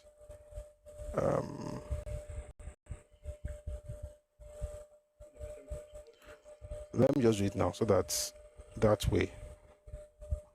Please, I'd like everybody to also please subscribe to that channel, because we like to use it exclusively or specifically for the game show. So please go on the Telegram channel right now. You see the Redomi Republic YouTube channel. Please click on it and subscribe to that channel, because we want to make sure that when it's time to stream or when it's time to put out content, we're using that for the game show. And then Pusui Ori's works on YouTube will remain our channel for our lectures. All right, so please. No. Oko Arewa, it wasn't complaining about the Telegram channel. Maybe you don't know. Telegram channel is REDOMI Global, right? That's the Telegram channel, and right now you can find the link on that Telegram channel. You find it? Okay, you found it. All right, thank you. All right, so that's again, that's Redomi Global. Look up for more information by tomorrow, and you'll be able to apply. If you apply, once you apply, we'll now tell you if you feel join. Again, the recordings will be on TikTok, so you won't have to travel to be part of the recording. You can be where you are, we'll record it, and then we'll put out the content much later. If you look at the color, is purple and gold. Yeah, it tells you about a proper place. Bosno says, Prof, Redomi should be spelled in Yoruba, being a Yoruba word, thanks. It's literally spelled in Yoruba. Look at it very well. Redomi. There's even Ami. There's diacritic on it. That's literally Yoruba. Let me show you again. Can you see it? You see the Ami on the O and the E? That's how it's spelled. All right, that's already Yoruba. In fact, it's been Yoruba from the beginning. So please check out Redomi Republic on YouTube. Kindly subscribe, and that way we can begin to build the account even before we start putting out content on there. I think we're going to do a lot of great things with that idea. I'll be able to learn, even faster and in a fun way. I mean, we're learning here apparently, but it doesn't hurt to have different ways of learning this thing. All right. So I've subscribed. Please do the same. Redomi Republic. You find the link on our Telegram channel, Redomi Global. Thank you very much. All right, let's get into the conversation today. See, I've tried. This is 3 minutes to 6. I'm a bit off. People, you're going to come back later. You come back. Sorry, people are going to come up 30 minutes before the end of the show. So we'll have 20 minutes for conversations and then we'll wrap up in 10 minutes. So I think we're still good. By the way, the format is also changing. We can't bring people up immediately after the news because we have shorter time. All right. Someone is asking, Prof, we are here to support you. We are together here 100%. Thank you. Thank you. Thank you very much. Thank you. I really do appreciate that. We're going to need a lot of support. We're going to need people, of course, to contest, but they're going to be winning money. So that means that money must come from somewhere. We're going to need, support, sponsors, and stuff. I'll explain more tomorrow, and every day I'll be talking about it, and also updating us while we're working on, the back end to ensure that we have a smooth ride when the show eventually starts. We're going to like it. Just think of Jeopardy or Who Wants to Be a Millionaire, but this one focusing on Nigerian and Yoruba history, politics, culture. All right. So just everything we do here and more. But this time we're going to reverse the role. I'll be asking questions and then you will be the ones teaching the rest of us. All right. We have some time to cover the grounds that we have here. We cover grounds, Danny. If you're on YouTube, please don't stop our tapping on 48.6K. Let's try and get this thing to 60K and then we can scale from there. If you're on TikTok, thank you very much for joining us. Again, in case you're joining us, you're wondering why I'm just starting the reading at 2 minutes to 6 p.m. is because we started at 4. So we've changed the time now. We now start 4 p.m. Mondays to Fridays, 4 p.m. Ife time, West African time. So the time has changed. So if you came here at 1 p.m. and you didn't see me, please let's make it a date. And then the music, of course, we can't afford to play music for that long. So that means that as soon as we get here, we get into it, just 1 or 2 songs, and then we get into the conversation. So thank you very much for being here. I'm really glad you are listening. Now let's continue our series. Now for a while now, we've been discussing Awolowo, Akintola, and the battle for the West. Why is this important? Because we have a lot of myth about that period in Nigeria's history. People have said all kinds of things and want to actually know what the truth really is. By the way, that's also what the game show will be about. It will be about truth. It's history, but it's based on truth, not based on tales and myth and fictions that people are, and propaganda that we've been forced to, accept in the last 55 or 60 years or so. We want to make sure that we're actually holding on to the truth. So we're going to teach ourselves and our children using this platform that we're going to be creating. So please support it when that time comes. All right, Joel, about apart.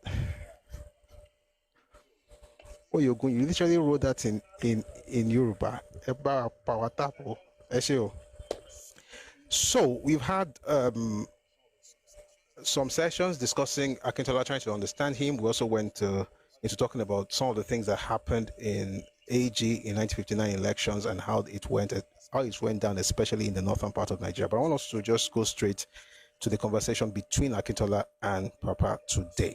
So I'll be reading 2 books. The first one is going to be Ladoke Akintola, His Life and Times by Akinjide Osuntokun. And then on the other hand, I'll be reading the book by Papa. The book is called Adventures in Power, Book 2, The Travels of Democracy and the Rule of Law. I think that when you read from Akinjide's point of view, you will see, Osutokun's point of view, you will see somebody who is, really, really trying very hard to defend SLA, which is fair, but you also get to see Papa's own point of view as we continue in the conversation. So today I'm going to start with chapter 4 of this book. By the way, you can get this book on Redomi Books on Telegram. Redomi is spelled Redomi. Redomi Books, you find Akintola, His Life and Times right there. So let's start with this one. Then we'll move to Papa's book in a bit. Please power tap as we listen. We're going to have a great time. We are going to have a great time. I'm very sure you're going to enjoy it. So let's get into it. So this is chapter 4, First Administration as Premier of Western Nigeria.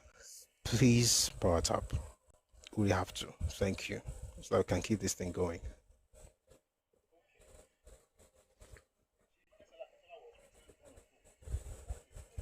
Okay.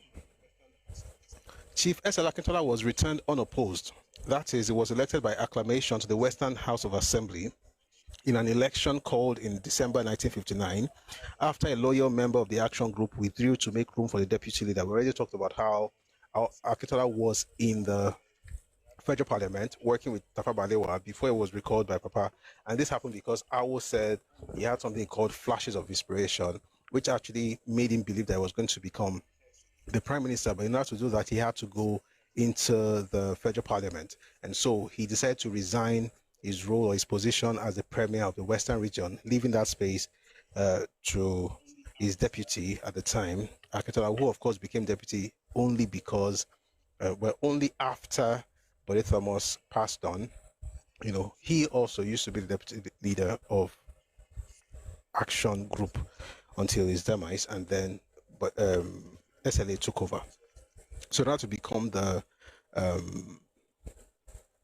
premier of the region, he also had to win that election in his own constituency. And it says a loyal member of the Action Group withdrew to make room for the deputy leader of the Action Group, that's SLA. Everybody by then knew Chief Akintola was definitely leaving the Federal House of Representatives to become the premier of Western Nigeria. Commenting on these changes taking place in the Western region, the London Times described Akintola as a man of intelligence and straightforwardness, who is held in respect by friends and opponents. The paper went on to say that Chief Akintola will be inheriting a Western region which is economically stable and administratively competent. His main task is to build on these solid foundations. Chief Akintola thrives on controversy. The opposition in the Western House of Assembly will find him equal to any situation. When eventually the governor of Western Nigeria, Sir John Rankin, called on Chief Akintola to form his government on 15th of December 1959, the fact of Akintola's elevation to the position of premier became official. I'm rushing because I'm used to rushing when I get to this particular, when it gets to 6 p.m. So it never come off over the.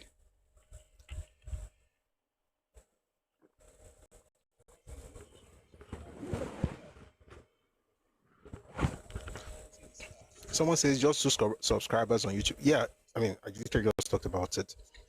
So please, yeah, Adeola Dubote is announcing that we have only 2 subscribers on YouTube. Please subscribe to both Busui Ori's works on YouTube and Redomi Republic on YouTube. When we start doing this thing, you will like it. If I ever explain these things to you, even yourself could like them. So I beg, subscribe. All right, so let's get back into this. When eventually the governor of Western Nigeria, Sir John Rankin, called on Chief Akintola to form his government on the 15th of December 1959, the fact of Akintola's elevation to the position of premier became official. He presented his ministers to the governor on Friday, the 17th of December 1959, without making any major changes in the previous cabinet. Some ministers resigned on the eve of Akintola's ascension to power. These included Chief Akindeko, the Minister of Agriculture and Natural Resources, who got a job as director of the United Nations Food and Agricultural Organization based in Rome. Anthony Naro left the Western region for the federal parliament. The period of change of premiership in the Western region was not an auspicious one. The Action Group had just lost out in the struggle for political supremacy in Nigeria, and the NCNC and the NPC had formed the federal government, which would take Nigeria to independence on October 1, 1960. The result of the well-fought federal election was a disappointment to the Action Group, which had hoped to win substantial numbers of seats in the minority areas of the North and the East, plus substantial members in its traditional stronghold in the West. Please, if you're on TikTok, click on the heart icon above me here. Please, just click on it, drop a gift, drop a heart me, join the team if you're not a member already. These things help us to get to the FYP. So please, let's do that to make sure that we keep the live going. Thank you very much. So the AG was going to get votes in the north and also in the east, and of course in the traditional stronghold in the west. The action group spent a lot of money and adopted a sophisticated campaign using helicopters and aerobatic displays to impress the people. Even though there was evidence of official conniving and electoral malpractice in the north, where the action group felt it was cheated out of victory, the action group seems to have exaggerated the electoral malpractice charges. In short, the action group emerged with only 73 seats, as against 134 for the Northern People's Congress (NPC) and 89 for the NCNC. In fact, the action group lost more ground to the NCNC in the west because the NCNC frightened away voters from the action group by saying in their campaigns that the aeroplanes and helicopters used by the action group would be paid for by those who were foolish enough to vote for the party. What then was supposed to have been an advantage became a handicap. Chief Akintola and his ministers spent most of their time in the north during the campaign, while Awolowo remained mostly in the east and in the west. Akintola knew the area very well. The campaign was not without, I'll take that again. Akintola was sent to the north because of his fluency in Hausa and because he knew the area very well. The campaign was not without its anxious moments. Action group leaders were harassed and threatened. We read that already from the book by Papa, where he talked about what happened to action group leaders in the north, how some of them were beaten and some people were even killed back then in 1959. So it says here, action group leaders were harassed and threatened. Some action group functionaries who handled large amounts of money disappeared with it, only to give lame excuses of being ambushed by stalwarts of other parties. The election was well fought, but all the efforts of the action group came to no avail. When the dust of this election had settled, I'll say that again, when the dust of the election had settled down, Chief Awolowo became the leader of the opposition in the Federal House, having refused to have anything to do with the NPC and preferring to serve under Azikiwe than under Abubakar Tafawa Balewa. Because he believed, as the Sardauna said in connection with Bode Thomas, that Northerners were uneducated savages. That's not true. The author is actually wrong. The reason Awolowo did not work with the North was not because he thought the Northerners were uneducated savages. If he thought that, he wouldn't have written what he wrote about them in 48, in 60, in 67, in 69. He wrote about them in a way not to even see them as savages, but people that actually needed help, one. But the reason he didn't work with the Northern establishment, we've said this several times, is because of the feudal nature, the feudal system, right, that the North was practicing at the time. He felt power should be in the hands of the people, and you wrote it also in the book that I have here called Adventures in Power, Book 2, The Traverse of Democracy and the Rule of Law. He mentioned how in the North, power was concentrated in the hands of the aristocrats. And he thought that the people should have that power. And the way the North was structured, if you didn't work with the establishment, you wouldn't be able to actually make a headway. And so he decided to work with the people, like folks in Nepal, folks in UMBC. They created their own AG in Sokoto, for instance, in Rabba, in Bauchi, in different parts of the North, because he went to work with the people, but not with the establishment, because of the feudal structure that the North had. That's one. Number two, which I mentioned last week, is the fact that the people who actually fought for independence were not the ones getting the juicy roles or getting the power located, how do I put it now, concentrated in their hands, so to speak. I'll give an example. 1953 was when the motion for independence was moved by Anthony Nauro. And when that motion was moved, the people primarily against that motion were folks from the North, right? Because, of course, and to be fair, they had reasons to say, we want it as soon as practicable, not in 56. And even in 56, they were not also very, very warm towards it. If you also remember that when the time came for self-rule, the West and the East had self-rule 2 years before the North. They were not very keen on independence. 1 second, please. They were not very keen on independence, but suddenly they're now the ones who are leading, this old government thing. Why should I work on that when you have no vision for Nigeria? As seen in everything that's happened in the last 6 years. This was 59. Go back to 53. You see everything that happened in 6 years. They don't seem like they even have a plan for the country because they didn't fight for Nigeria to be independent. Yes, I know we say we have, founding fathers, and we mentioned certain names, and then we do it in such a way that we have Wazobia complete. But in reality, people have different understanding of what Nigeria should look like. And this is not to say whether one is good or bad. It's just to say that if you dedicate your life, to a nationalist struggle, to the nationalist struggle, and you've seen people who have gone ahead of you. And that's why Awolowo sent a message to Tafawa Balewa before independence, saying that when it comes to the order of things or the structure that things should work with, after himself, Tafawa Balewa, and the president, Azikiwe, he had no other person to defer to in terms of, order of things in Nigeria. Then he said, unless, of course, you have certain people like Ernest Ekoli, H.O. Davis, or Basamla Akintola, because they were fighters for independence. They were part of the struggle. The North was not really part of the struggle. Now, again, I'm just trying to explain that saying that he thought they were savages makes no sense, because that's not what he said, and that's not even what he did. If he thought they were savages, what on earth would he be doing, spending all that money in the North, working with Northerners, and actually supporting the people against the establishment? In other words, it's not about the people, it's about the fact that he abhorred the system of governance that the establishment had traditionally, which affected the way they ran their politics. Which is why when the Sardauna had to get on the campaign trail to seek, for votes from people, it was something novel to them. And it makes sense because he's a prince of the North. He is a descendant of Usman Dan Fodio, the grandson of Sultan Bello himself. If you don't know who Sultan Bello is, I don't know if you've been to UI before. There's a hall there. They call he's named after him. Interestingly, was actually in that Sardauna was actually at that at the university to help launch the hall that was named after his grandfather, and it was received by Akintola. That was when Akintola left the convention at Jos, but that's another story. Thank you very much, the person who put up the treasure box for folks on TikTok. Please take advantage of it if you're on TikTok. Thank you very much. All right, so essentially what you are seeing basically is an aversion for the type of politics that the North played, not because they were savages. I just thought I should make that very clear, because we have to be careful how we read these things. The NCNC, with whom Awolowo wanted to ally himself, had reason to reject his offer. We've talked about why they rejected the offer before, right? If we have to, I'll repeat it later.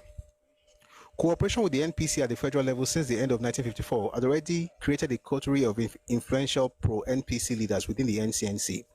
The most important of them was Chief Festus Okotiebo, who, as Federal Minister of Finance, had manipulated his position to amass wealth both for himself and his party.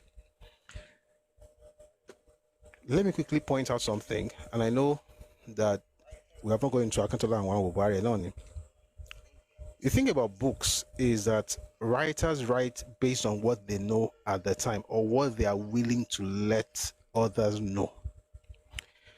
Some of the holes that we have here have been plugged by new information from other materials. For instance, if you read The Fatherless People by Dele Ogun, you'll be able to understand how money actually came into the hands of Okotiebo.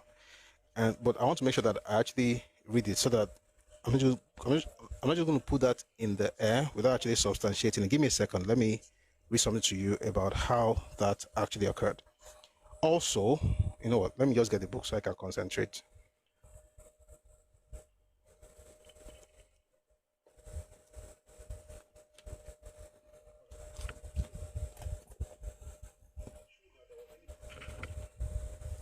All right. So, is it true that there were many pro-NPC folks in NCNC? Yes, there were. But it was also true that one of the reasons that NCNC eventually worked with NPC was because of the troubles that Azikiwe himself had gotten himself into in 1955. And that trouble had become a subject of conversation at the... Can you see me very well?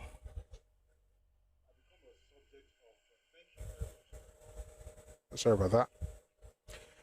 I become a subject of, thank you very much, in a non-mandate. I had become a subject of a tribunal called Foster Sutton Tribunal, or panel or inquiry, Foster Sutton Inquiry. Anyway, that's one of the reasons that got Azikiwe to eventually work with them. Let me just read a few things from there. Party funding is always an issue within any electoral system. The Foster Sutton report, I'm reading from A Fatherless People by Dele Ogun. It says here, party funding is always an issue within any electoral system. The Foster Sutton report published on 16 January 1957 confirmed what the colonial government already knew, which was that Azikiwe had been using his customer deposits of his African Continental Bank to prop up the failing enterprises through which he had been funding the NCNC's activities. Then it goes on to say, in the East, the Foster Sutton Tribunal into Zik's African Continental Bank found that it was insolvent. The principal use made of the public deposits in the ACB was to finance Zik's various business ventures. In 1955, the Eastern Region Finance Corporation invested large sums in the ACB, money which had come from the Eastern Region Marketing Board. In turn, Zik financed his party, the NCNC. In 1955, the ACB and Zik's businesses were virtually bankrupt. In 1959, the Development Board took over the ACB. What it's saying basically is Zik was the head of the region. We've talked about this before, but just very quickly. You can't find Redomir Republic on YouTube. Please give us the link. Kubu, welcome. Please check Redomir Global on Telegram. The link is there. Once you click on it, it just take you straight to Redomir Republic. There's a link on Redomir Global on Telegram. Please, you just go there. You'll find the link there. So what's saying here basically is that Zik had taken money belongs to the Eastern Region Marketing Board, invested it in his own bank, African Continental Bank, used that money in his own companies that eventually went bankrupt. Now, at that point, the folks in the colonial office came in. So let me just quickly read part of it here. The whole reason Azikiwe had been rescued by them in 1953 from the political wilderness of the leader of the opposition I'll take it slowly. The whole reason Azikiwe had been rescued by the British in 1953 from the political wilderness of leader of the opposition in the Western region was to serve as a counterweight to Awolowo. More importantly, he and his NCNC party were needed as alliance partners for the North against the Action Group. With his enterprises in financial distress, his only source of campaign funds having been effectively sealed off with this investigation, and with the possibility of jail term for fraud hanging over him, from this point on, Azikiwe and through him the NCNC were firmly back under the control of the strategists in the colonial office. If you were here when I played the video by I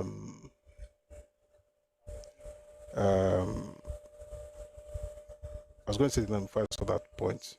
Arrow Smith was a colonial officer who got to Nigeria in 1955, 5 years before independence. He mentioned how they were able to do this with Zik. But here's the kicker. This is where I'm actually going. Not all the parties, funding for the NCNC now came from other sources. Not all the party leaders were aware, as were Zik and Festus Okotiebo, of the fact that British firms were financing the NCNC and that the British government was actively participating in election rigging and chicanery to ensure that the North, with the assistance of the NCNC, ruled Nigeria in the British interest. Excuse me.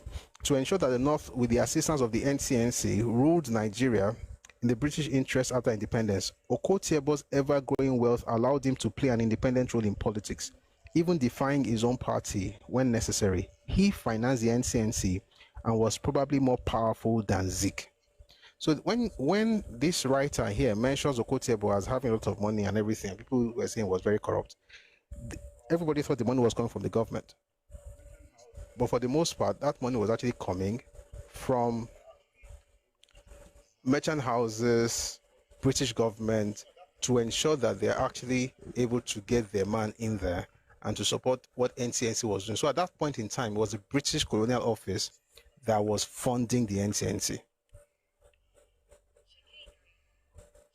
It's quite interesting, isn't it? 1 second, please.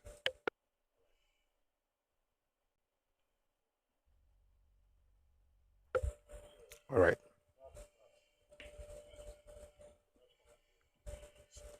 So that's that. I just wanted to read that. If we have to come back there, we'll do that again. Someone says the colonials saw the potentials in Chief Awolowo, hence all the blockades. Yes, and even Harold Smith himself said it, that they just knew that they couldn't work with Awo because it was too straight and it was a statesman. And then he referred to his books, because as he was publishing, they were reading. Interestingly, his very first book, the foreword to Awolowo's first book, was written by Marjorie Parham, the same one, in 1947. She wrote it in 46. The book came out in 47, and she wrote it not even, having to meet him. And And when she advised on pages to remove or whatever to edit, he said no. It's quite interesting. Let's go back to this. What I mean by that is that Awo did not change anything for anybody. All right. I think at that point they should have started knowing that this guy. So the NCNC ministers under Abubakar Tafawa Balewa naturally favored continuation of the relationship with the NPC. The NCNC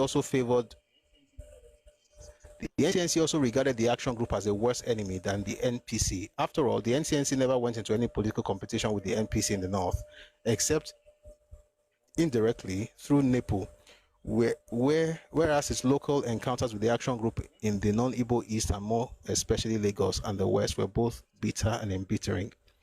The NPC and NCNC had a common deep dislike for the action group. I think we read some of these things, so let's just move to another part because I don't want to go back to the things I said about Tafawa Balewa. For instance, it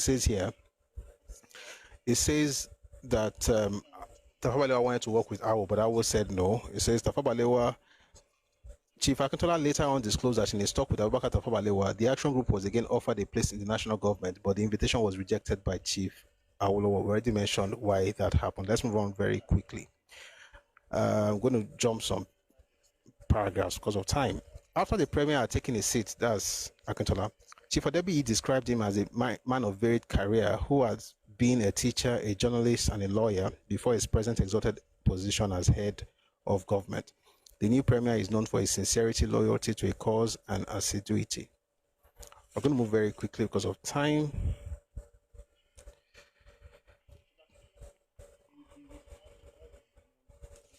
Let's just read part of it. Chief Akintola, in response to all the encomiums heaped on him, Chief Akintola, in his characteristically humorous manner, likened himself to a new bride who should be seen and not heard, but that unlike the ideal of the Yoruba proverb, this bride would have to be heard. Chief Akintola said that both the government and the opposition were collectively responsible for the progress of Western Nigeria and for the improvement of the lot of the people. Then he talked about how he won the NCNC opposition, saying that when members opposite criticize the government as they are entitled to, may I counsel them to pause and weigh the probable effects of their criticism. This is Nigeria's year of independence, and I hope members will not say or do anything which might provide ammunition for the country's detractors to proclaim her people as unfit for self-rule. I want to appeal also to members of this House, but especially members of the opposition, to travel outside this region to see what is happening elsewhere. If they do that, they will surely come back with wider knowledge of this great federation and of the world at large, and they will then be in a position to comprehend the significance and merits of the development which is daily taking place around us in this region. And I think it's important to also mention that for a lot of us who want to blame the Southwest, a lot of things should be done, by the government, but maybe we should go to other places and see what's happening. Instead of, because if people that are celebrating Fountain in 2025 come to Southwest and tell you that your governments are not doing well, maybe you should also go and visit what they are doing in their part of the country. So let's go straight into Akintola's conversation, first at the party and then also after became premier substantively. Finally, Chief Akintola debunked the accusation of persecution by the opposition by asserting that the facts I have given in this speech about the rate of development in this region confirm my conviction that far from being engaged in oppression and persecution, the government of the region has devoted its talents and energies to the need to raise as early as possible the standards of life in the region. Within the budget of the fiscal year 1960 to 1961, the Akintola government tried to reduce the chances of abuse of opposition parties being victimized at the local level through unfair, excessive, and discriminatory tax assessment. The government also abolished payment of taxes by women. Please, I'm beginning to read things that I will be referring to much later. This, you note, I'll explain why Akintola did this, and this was actually the beginning of the end for his own political career in terms of, or let me put it this way, this was the beginning of the end of the kind of relationship that he had with AG and with Papa. All these things that he's doing here is based on populism. We're going to get into it when we're reading this book, but I want to quickly lay the foundation with this one. Whatever we're able to cover today, we will cover. Then we'll move on to something else tomorrow. Where were we?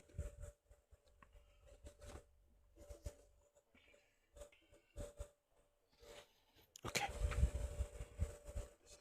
We might shake some things up, so I'm just thinking of how best to make sure we cover a lot since we have only a few hours per day.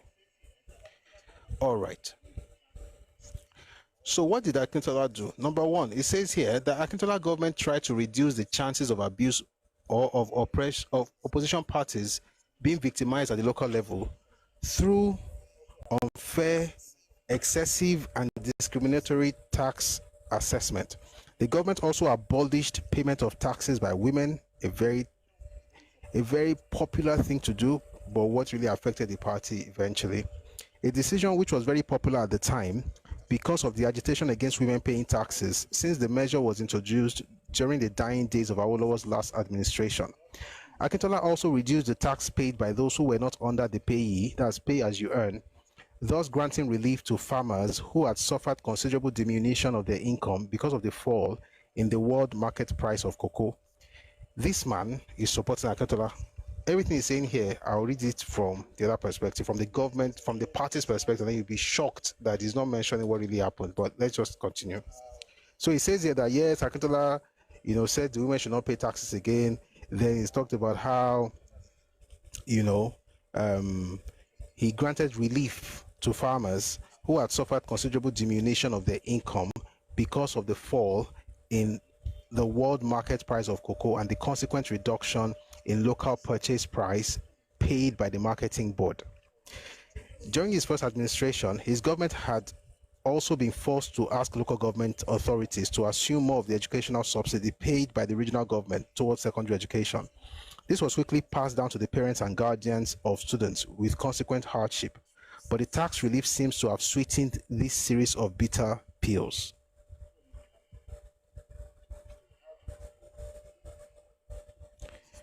Is this what really happened? No. So how do we know? Let's read from Adventures in Power Book 2 now.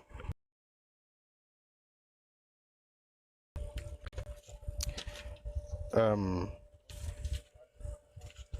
going to read chapter 2 of this book. It's called The Gathering Storm.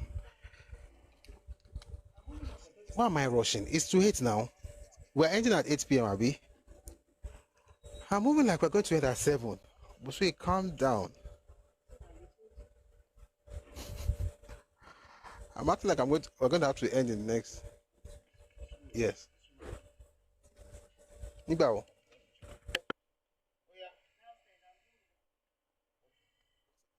1 second, please. I have to change the passwords.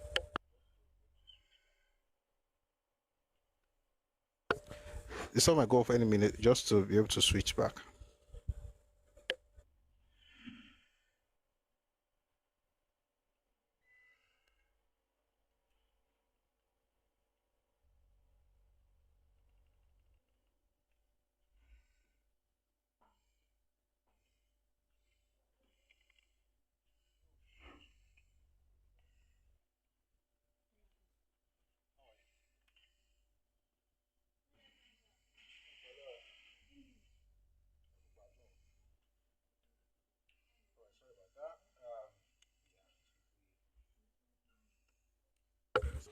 All right, sorry about that. Yeah, to quickly do some switch over. All right, so let's read our book. So I was talking to myself to calm down. We still have about 1 hour of reading before I bring people up.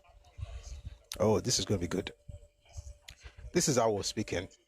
At some point after his appointment as Premier of the Western Region in December 1959, Akintola developed the ambition to become leader of the AG as well as being Premier. When I was in the Western Region, I was both leader of the party and Premier of the region. Immediately after he assumed office, there were strong but not directly confirmed reports of utterances from him which were critical. 1 second, please.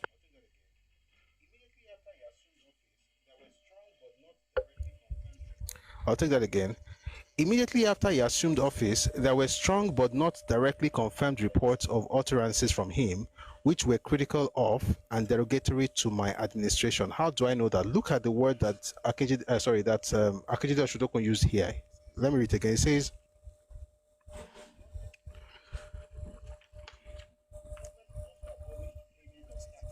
says, the government is talking about Akintola's government. The government also abolished payment of taxes by women, a decision which was very popular at the time because of the agitation against women paying taxes since the measure was introduced during the dying days of Awolowo's last administration. The purpose of it was not mentioned. How people had to do it, the reason they did it was not mentioned. All they want to say is the fact that Awolowo brought it in towards the end. And in politics, that could only mean one thing. But I'm not going to say it. I know you're very smart, so you already know where I'm going. But let's continue.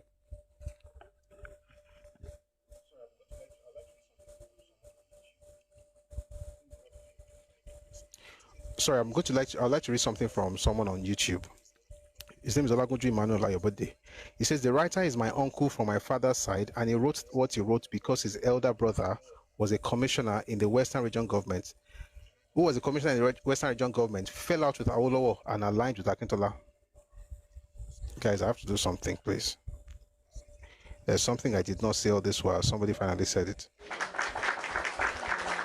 I'll read it again. It says, the writer is my uncle from my father's side, and he wrote what he wrote because his elder brother, who was a commissioner in the Western Region government, fell out with Awolowo and aligned with Akintola. We are from the same household in Okemesi, our hometown in Ekiti State. People write what they think is best for them, and unfortunately, these things are passed down to the younger generation unknowingly.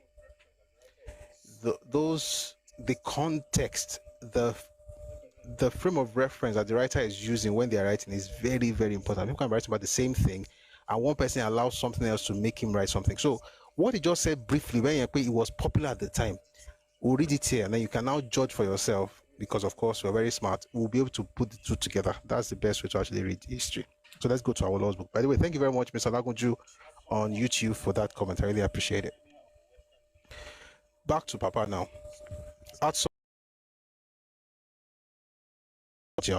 In December 1959, Akintola developed the ambition to become leader of the AG as well as being premier. When I was in the Western region, I was both leader of the party and premier of the region. Immediately after he assumed office, there were strong but not directly confirmed reports of utterances from him which were critical of and derogatory to my administration. I was not in any doubt that SLA was capable of any kind of perfidy, but I preferred to wait and see. The first authentic indication and report came on 3rd April 1960, when Sikiru Adesina was installed the Awujale of Ijebu-Ode. By the way, MRO Benishe caught nǹkan ó máa sọ pé nǹkan báyìí ṣẹlẹ̀ ń gbà báyìí, nǹkan báyìí ṣẹlẹ̀ ń gbà báyìí, ilé máa ṣẹlẹ̀ ń gbà báyìí, nǹkan báyìí ṣẹlẹ̀ báyìí. The other person máa kàn sọ nǹkan tó ṣẹlẹ̀, òun máa wá sọ nǹkan tó ń rò pé ó jẹ́ kó ṣẹlẹ̀, bọ̀ kò ní sọ pé òun lòun ń rò, á sọ pé wà pé nǹkan tó jẹ́ kó ṣẹlẹ̀ nìyẹn. Tábà tí wàá kó gbogbo ẹ̀ pọ̀ láti máa mọ̀ tó jẹ́ òótọ́ nù ẹ̀. Kì í ṣe kó bẹ́ẹ̀ rọ́nà pa síbẹ̀ yẹn o, ó kàn jẹ́ pé igun tó fi wò English, his perspective, right, will determine what he is seeing or what he's writing for us to see. So he says the first authentic indication and report came on 3rd April 1960 when Sikiru Adesina was installed the Awujale of Ijebu-Ode. Before that date, it had been the practice of AG supporters on seeing, I'll tell that again. Before that date, it had been the practice of AG supporters to shout "Awo" on seeing me. Awo, SLA, on seeing SLA alone or in my company. It was a very huge crowd on Itoro grounds, Ijebu-Ode, where the installation was performed. On SLA's arrival and departure, the crowd shouted only "Awo." During the ceremony, it was a continuous shout of "Kabiesi" interspersed with "Awo." It was the second time to my knowledge when SLA's presence was so patently ignored by AG supporters and admirers. The first time was along Ikorodu Road in Lagos, where he and I rode in the same car, about a month or so earlier. On the two occasions, I felt myself some surprise at what had happened. Sorry, I'll tell that again. On the two occasions, I myself felt some surprise at what had happened. It had been agreed that after the installation ceremony, SLA, myself, and the other leaders of the party who were present would retire to the house of Ogbeni Oja of Ijebu-Ode, Chief T.A. Odutola. On getting there, we noticed that SLA looked very morose. He could not contain himself. On seeing late Chief S.O. Shonibare Shoni, say that again. On seeing late Chief S.O. Shonibare Shoni enter the house, he let loose his pent-up anger. He complained by being kept standing at the arena for about 30 minutes. He had never heard or known of an instance when a premier had been so shabbily treated in his region on an official occasion, such as we had just all witnessed. If he had known that he would be so disrespectfully treated, he would not have come at all, and it was his sheer reverence for the traditional office of the Awujale that restrained him from leaving the arena in protest. I was the only one who commented on his angry remarks. I said that it was most unfair to Shoni. A special dais had been erected for him, or is it dais, essentially like a platform, had been erected for him and the Awujale alone. It had been planned that the Awujale would be on the dais before his arrival. But because of mistiming, the Awujale did not complete the last ritual at the Obanta shrine until after his arrival. Shoni and I and some others saw this incongruity. This was why we all came down from our VIP platform to join him and keep him company while waiting for the Awujale. We also saw to it that Mrs. Akintola was comfortably seated beside my wife. He must realize that I, with others, had to stand for as long as he did. He did not say anything more, but he remained visibly morose for the rest of our stay in the Ogbeni Oja's house. Let me quickly pause to say something. A lot of political events that happen did not necessarily happen because of the good of the people or because people really want to just change the country. For the most part, in Nigeria's history, at least, in human history, there's a bit of ego in there. And I believe that for you to even make progress in life, you need a bit of ego. The only problem is that when the amount is too much, you can become something else. And so some of the things that you will not see in the books by third, fourth, fifth persons is something like this. You went for the installation of Awujale. This is the same Awujale that just passed, by the way. Sikira Adetono. Don't waja. At the installation, you have to sit down under the canopy on your own as the regional head, as the premier. And it's I feel like you should not be waiting for the king because you are here to actually, guide the Lolori and give him a staff of office. But like Papa said here, what really happened was that, traditional stuff, the ritual, there was one that they didn't finish earlier. And that was why them Awo and the rest of his people went to sit down with SLA, but he was angry. Now, those things you will not find in the other book, but let's continue. So it says here, about 6 p.m., SLA and I left for Ibadan. He and his wife in their own car, and my wife and I in our own car. By the way, you heard what he said earlier about Awo.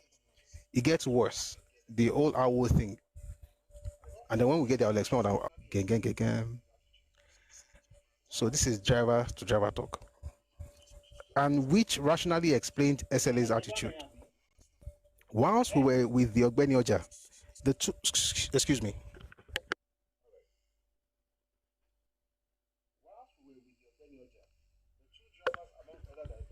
All right. Whilst we were with the Ogbeni Oja, the two drivers, among other diversions, chatted with each other. So goes the story. When SLA and his wife left Itoro that day, the latter complained bitterly about the behavior of the crowd. Please listen to this. This is where it gets crazy. So please listen and be blessed. Dr. Badru says drivers know a lot about their principles. Oh yes, they do. This one is even funny. This is that big politics start with little issues like this. So goes the story. When SLA and his wife left Itoro that day, the latter complained bitterly about the behavior of the crowd. They were mannerless and disrespectful. They knew that her husband was the premier and that he was in sole charge of the occasion. Why then were they so thoughtless and rude as to be shouting "Awo" on him?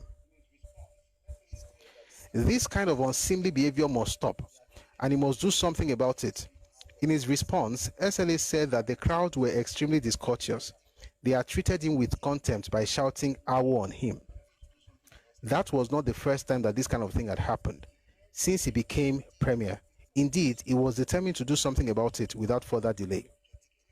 He declared and assured his wife, "Give me 6 months, and no one will hear the shout of Awo in this region again." And the wife promptly commented, "That is how it should be."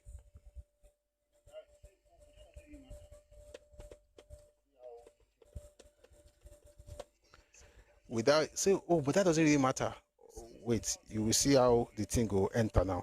So, but that's just gist. You see how gist can influence policies. And I hope we're going to get into some of those things before we go today. This is not to demonize any person. No? We're just reading, have we? I was very reluctant to recommend SLA as my successor in the Western region. I had two main reasons for my reluctance. Remember what this man said. Anybody remembers what Akintola Osuntokun said was the reason Awolowo did not like SLA? Anybody remembers? Let me just ask. By the way, the reason is not Bakungbe, but anybody remembers? It's just like two. You can just use one or two words to explain. Also, this helps us with interaction. I want to make sure that we remember what we've discussed so far. Anybody?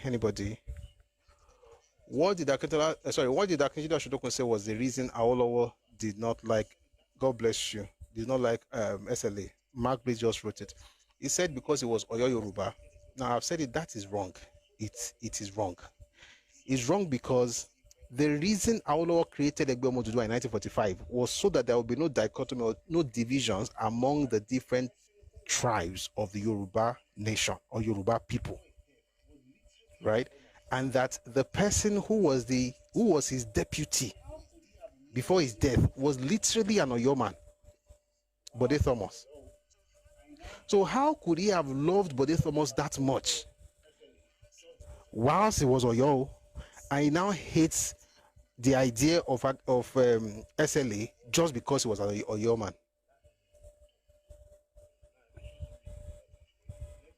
Could work. That's not the reason at all. Now, I mentioned some reasons the other time, but you know what? Let's not go with what I said. Let's go with what Papa himself is about to say here. Take a listen to this part. I was very reluctant to recommend SLA as my successor in the Western region. I had two main reasons for my reluctance. Firstly, I was of the considered opinion that he completely lacked all the attributes for such a high office: industry, mental application, competence, discipline, honesty, and a consuming passion to cater for the best interest of the people. Is Papa right? I can't tell because I wasn't there, but I can tell that last bit was very important. How do I know? That was the beginning of their issues with the North. Akintola wanting to work with the North was to be able to do exactly what NCNC was doing, which makes sense because they were amassing everything for themselves. But it wasn't really about the people.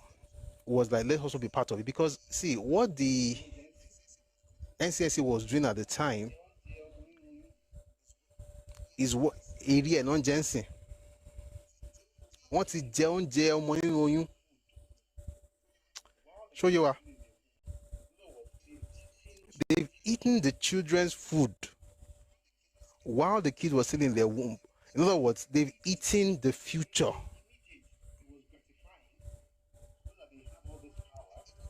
They've eaten the future. In the immediate, it was gratifying to know that they had all this power and they were dominating civil service and they were taking all these jobs and they were doing all this thing. But what is John? And that's why generations after them are constantly complaining that they are being marginalized. Even if you are giving them all the jobs, they still have that feeling like something is off. What is off is it's hanging in the air. So I was more about the people. I think that was more practical, to be fair. It was very practical. Like, how do we take advantage of what the government is dishing out? Let's take advantage of this largesse, right? But I was saying here, back to Awo now. It says, first, I was of the considered opinion that Akintola completely lacked all the attributes for such a high office: industry, mental application, competence, discipline, honesty, and a consuming passion to cater for the best interests of the people. Secondly, I conscientiously thought there were more suitable people in the cabinet, which I headed. As one-time chairman of the Western Nigeria Finance Corporation, a post to which he was appointed in 1955, SLA was an unmitigated failure. Once he was appointed as sole commissioner. By the way, let me quickly say something. Remember how we started these sessions? We are not doing this session to say Awo is better than SLA. That's not the point. So remember what I said the whole last 4, 5, 6 sessions about Akintola. I already laid the groundwork of all the fantastic things he did, especially from the perspective of Osuntokun and also from Femi Kennedy's book. I want to put that out there so we don't do the normal I've explained this over and over again. Why? Because some of the things I'm going to read right now,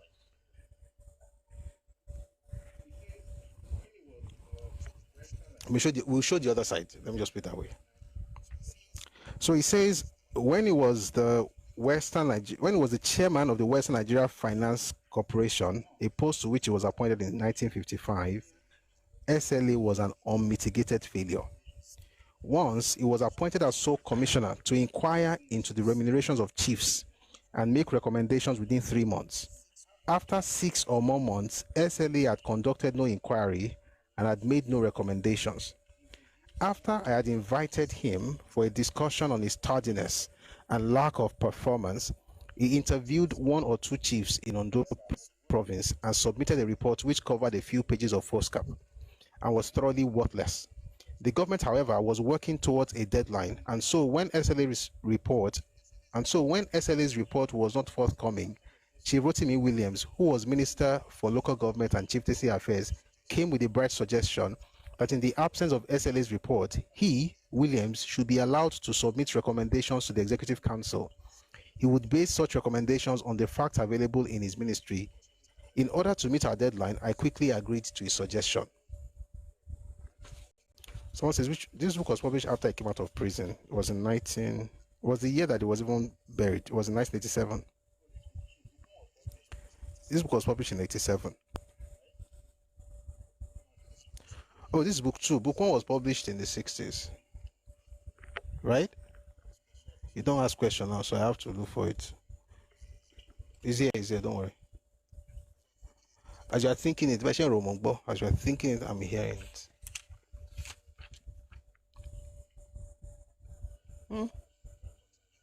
But it's being confirmed.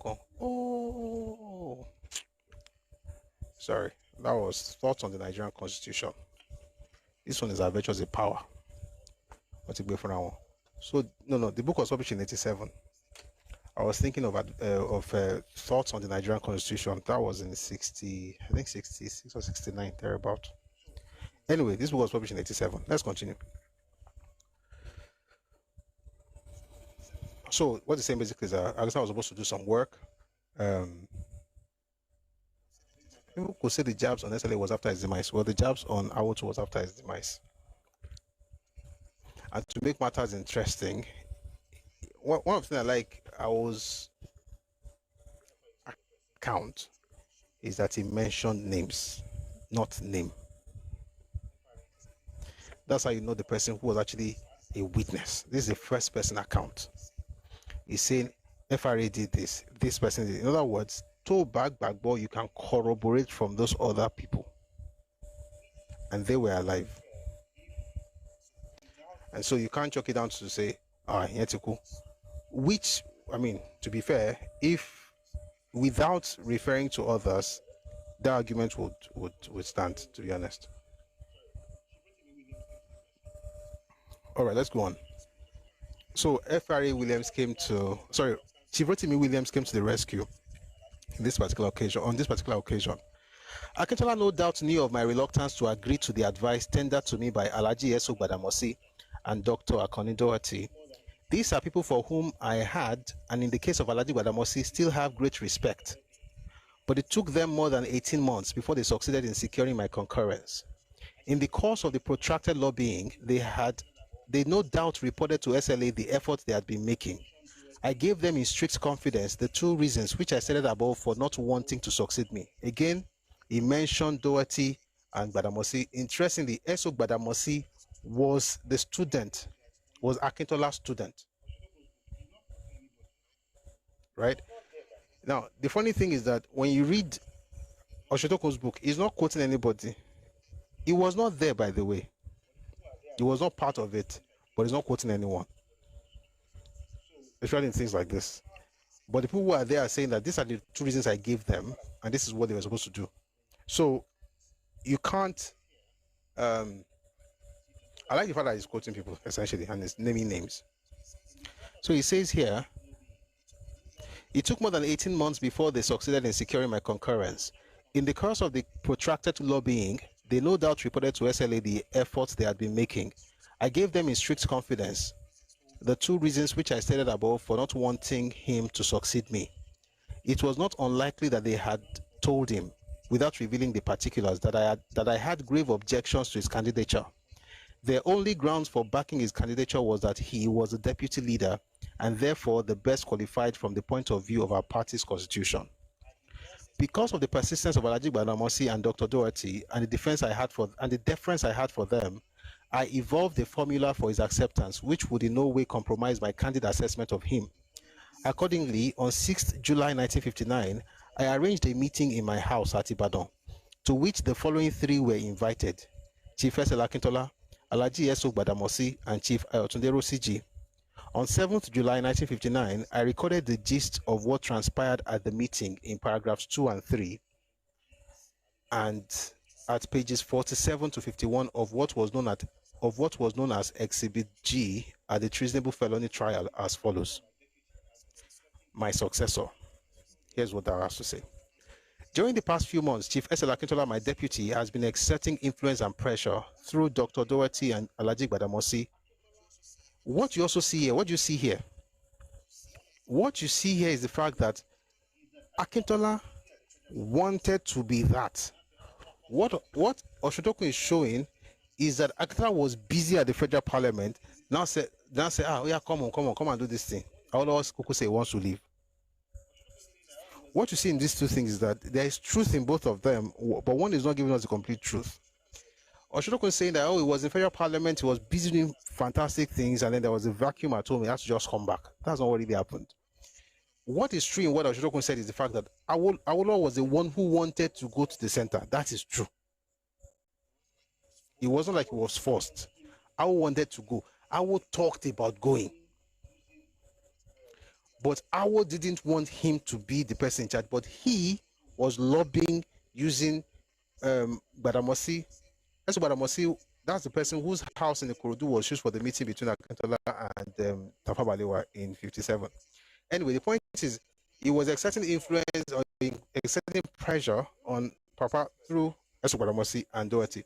Why is this important? It's important because if you don't understand this perspective, this is what you're going to be left with. And this is what a lot of Yoruba people say. By the way, most of us are not very knowledgeable of these things, to be honest. They'll say things like, Awo said he was going to the federal parliament. Then he said that Akintola should come and take over. Since he was a deputy, so he took over. Then after a while, Awolowo now came back and said he should give him the power back. Have you heard that thing before? If you have heard that kind of story before, or at least that latter part, like Awolowo came back and said, yeah, give me back my power. If you have heard it before, please say aye, say yes. If you've heard that funny story, say yes. Okay, I've seen 2 yeses. There's another one. Okay, thank you for keeping it coming. Thank you. So here's the problem. What if I told you that everything I just said right now, that's not the truth? Awolowo could not have come back to take any powers because he wasn't trying to become premier. What Awo had that Akintola wanted, so Awolowo had 2 responsibilities. He left one to go to the federal, but he still held on to one. The one he held on to, so Akintola had the one he left and wanted the one he held on to, which was the leader of the party. Awo was both premier of the region and leader of the party. Then he became leader of the opposition in federal parliament, and then still held on to being the leader of the party. Just because you are the premier of a region does not mean you are the leader of the party. Just because it happened in the East does not mean it's going to happen in the West. The East that was even holding power was not supposed to be the one holding power. It was supposed to be Father Onse. But those ones, they made sure it was Ibotik. That's how they made sure it was Okpara that became president after Azikiwe. So I'm just putting out all of these things so that we begin to, it becomes a bit easier for us to understand what happened from both perspectives. That's why I spent more time reading from Oshotokun before I now, get into this matter from Papa's perspective. So here's what Papa wrote down. This is the transcript of the meeting. He wrote it down, and then it will be, if we have the time, maybe another time, I don't know how soon that will be, we'll have a session on the Cocoa inquiry and also the treasonable felony trial. Because one thing I like about this man is that even the thing that will make me say, how you do this kind of thing like this, it goes still right now. In other words, he's not writing to shield himself of his faults. And you know how crazy that is if you read this book. Let me recommend this book to you. My March Through Prison, Adventures in Power, Book 1. This one came out before this one. If you read this book, you see where he's talking about the fact that they came to him and told him that Akintola had told them when he was in prison, you know, Akintola sent some people to talk to him. Tafa Balewa was sent some people to talk to him, and he said that Akintola had told them that he, Awolowo, was a stubborn man. Awolowo now said, no, that is actually a very, very stubborn man. Like the things he said about himself, like, so if, I'm not saying it's perfect, but at least you can see some form of honesty. So we'll read this thing when the time comes. You can see some of the things that he said here. Let's go back to the transcript. Please power tap on TikTok. We really need it. 60K likes. Thank you very much. Let's make it 100K. I know that, you know, we don't have as many hours like we used to, but please let us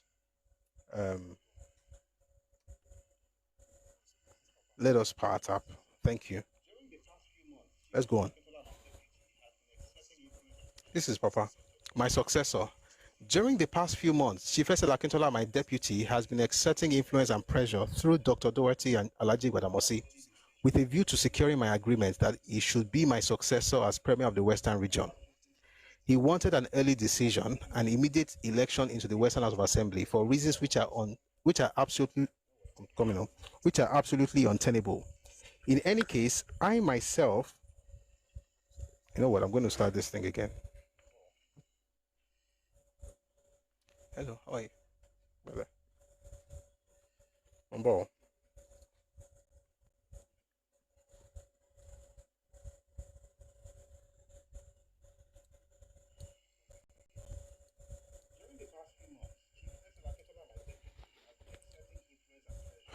Let's take it again. During the past few months, Chief Akintola, my deputy, has been exerting influence and pressure through Dr. Doherty and Alhaji Gbadamosi with a view to securing my agreement that he should be my successor as Premier of the Western Region. He wanted an early decision and immediate election into the Western House of Assembly for reasons which are absolutely untenable. In any case, I am myself of the opinion that if he comes to the region, a knotty problem which is raised by the greater suitability and more general acceptability of Chief Rotimi Williams vis-a-vis Chief Sidi Akran and the attendant resulting friction will be removed. Let me quickly also say something to Dr. Badru. This thing was part of the trial in 62. So some of these things were read in the presence of Akintola himself. I just thought it's important for me to say it. The date that the book was published is not the date where everything inside it was written, because the felony and treasonable felony trial was in 62. So all these things were exhibits in that trial, which means that Akintola did not die until 66.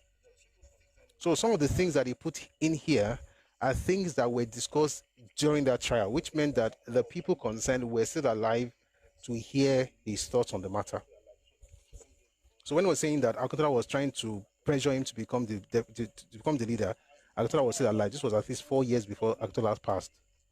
All right, let's go on. So he says, I however hold 2 points quite firmly and unyielding. I'll take that again. I, however, hold 2 points quite firmly and unyieldingly. First, he is not to seek a by-election into the Western House now. This will be done 2 days or so before the federal election. When the polling day for federal election is fixed, someone in Ogumosho will resign and a by-election will be declared and fixed, which will be contested by Chief Akintola. A day before the federal polling day, I will resign my seat in the House of Assembly, and accordingly, he will be called upon to form the new government of the West. This formula will enable him to remain in the Council of Ministers to the last possible moment. Indeed, at the time of this regional by-election and his appointment as Premier of the West, there can be no possibility of the Council of Ministers meeting again. Secondly, the decision to come to the region must be that of the deputy leader himself. It goes against the grain for me to make it appear to my colleagues in the EXCO, even remotely, that none of them is qualified to succeed me. Did you hear that? I'll read that slowly. Secondly, the decision to come to the region must be that of the deputy leader himself. It goes against the grain for me to make it appear to my colleagues in the EXCO, even remotely, that none of them is qualified to succeed me. But if the deputy leader expresses the wish to come to the region, no one can stop him. I will support him. This wish is tenable on two grounds. The presence of two of us at the center, coming from the same ethnic group as we do, might be embarrassing to the party. If, as we trust by the grace of God, we form the government there. Furthermore, next to the prime premiership of the federation, the highest position in the parliamentary wing of the party is the premiership of a region. The best qualified candidate for this is ipso facto the deputy leader. It is only by express refusal on his part to accept it that this office can pass to another member of the party.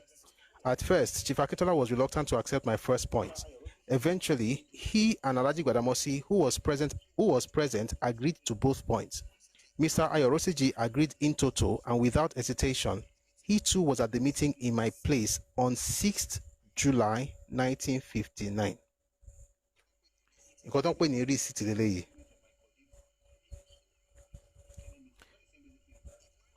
It now remains for me to secure the agreement of my colleagues on the EXCO and of the Kennel meeting. What he's saying basically is that while Akintola was in the federal parliament, Awolowo had people working with him, right? Whether as Minister of Agriculture or Minister of Education or whatever, you had the Awokoyans, the different groups working with him. Like, it would be funny to say that he cannot find one of them to succeed him. But then the point is that when they had the meeting in July of 59, Akintola was present, Gbadamosi was present, Rosiji was present. You will not find any of these things in that book. And like I said, these things were discussed in 62.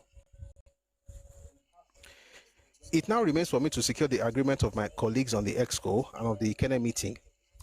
In passing, I think it is relevant to mention that Exhibit G was also known during the trial as Flashes of Inspiration. This is a misnomer. It contains a miscellany of subjects such as flashes of inspiration, New Year resolution, dreams and affirmation. Let me just explain something to you because it might sound funny. This thing I'm mentioning, flashes of inspiration, New Year resolution, dreams and affirmations are subheadings in Awolowo's diary. If you want to read a bit more about his diary, let me suggest one book. Chief Bafemi Awolowo, The Political Moses by Odugua. You read portions from his library from his diary in that book. So when you see subjects such as flashes of inspiration, that was when I was talking about becoming the Prime Minister of Nigeria, New Year resolution, dreams and affirmations. That man. All right. What gave the wrong title to the notebook was the heading on the first page. I had recorded some flashes there, but I had later transferred them to another notebook. The 6 flashes recorded there will, I believe, be of interest to many readers. So this is from his own diary. He called this flashes of inspiration, and this is what they called flashes. He said 6 flashes. Number 1, fear is the offspring of either ignorance or impiety or both. I am using impiety in its widest connotation. Number 2, political subjection is one of the characteristics manifestation of a soul in bondage. Number 3, power is a thing held in trust. To treat it otherwise is fraud.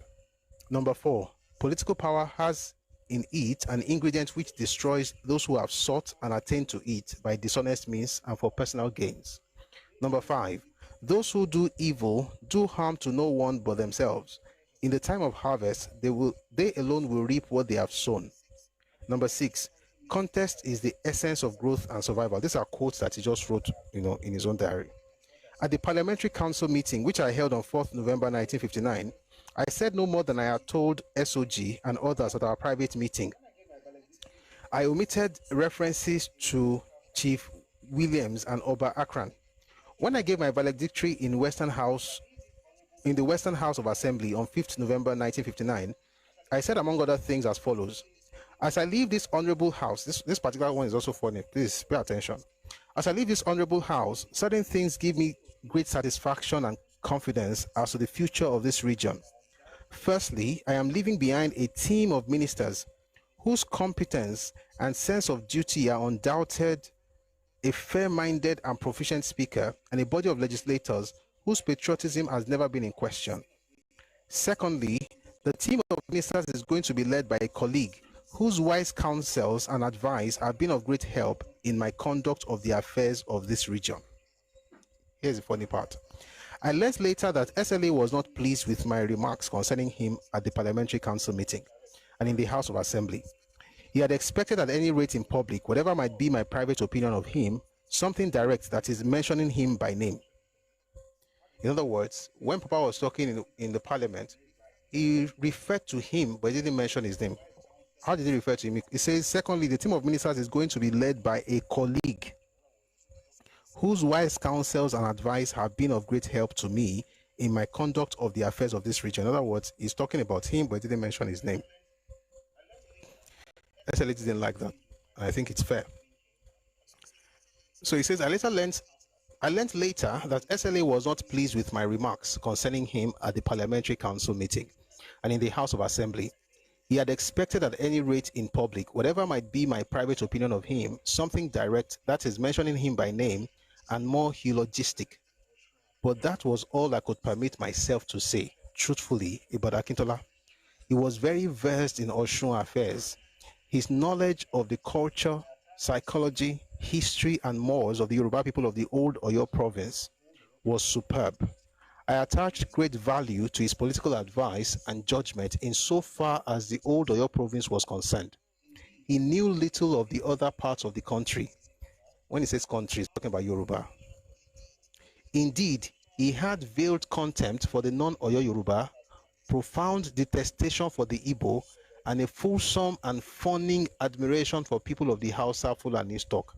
Anybody thinks what I just read right now is not true, please let me know in the comment section while I check something here to be sure we are good on all fronts. Thank you very much, Kubu on YouTube. I mean, I can't say whether I had content for non-Oyo Yoruba. I mean, I don't know that one, but the one I know, SLA had profound detestation for the Igbo, and he had the fulsome and fawning admiration for people of the Hausa, Fulani stock. That much is true. How do I know that?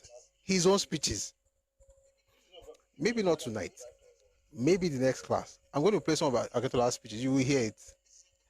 This is not about whether it was right or wrong. Boy, Baba you like Igbo. Oloye, accusations of veiled contempt to non-Oyo Yoruba is the same as accusation against Awo. That's why I said I cannot speak for those ones, because I don't even have, I don't know about his own. I don't have anything solid. But the one I have that is solid, he liked the North. He hated, and to be honest, it just might be. 1 second, let me try this on other stuff.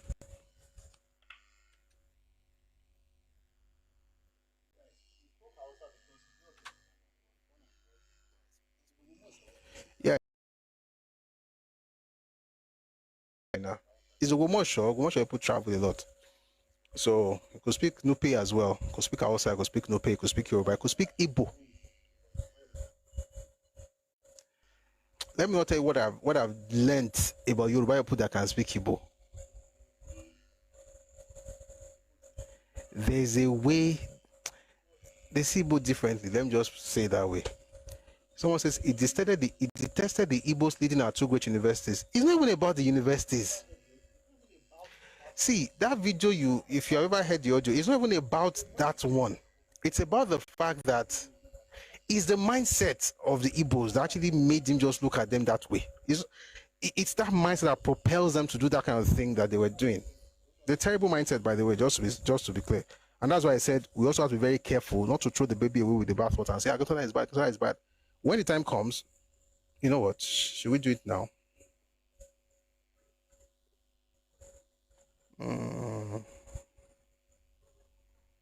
Let's see if we can listen to just a bit of it.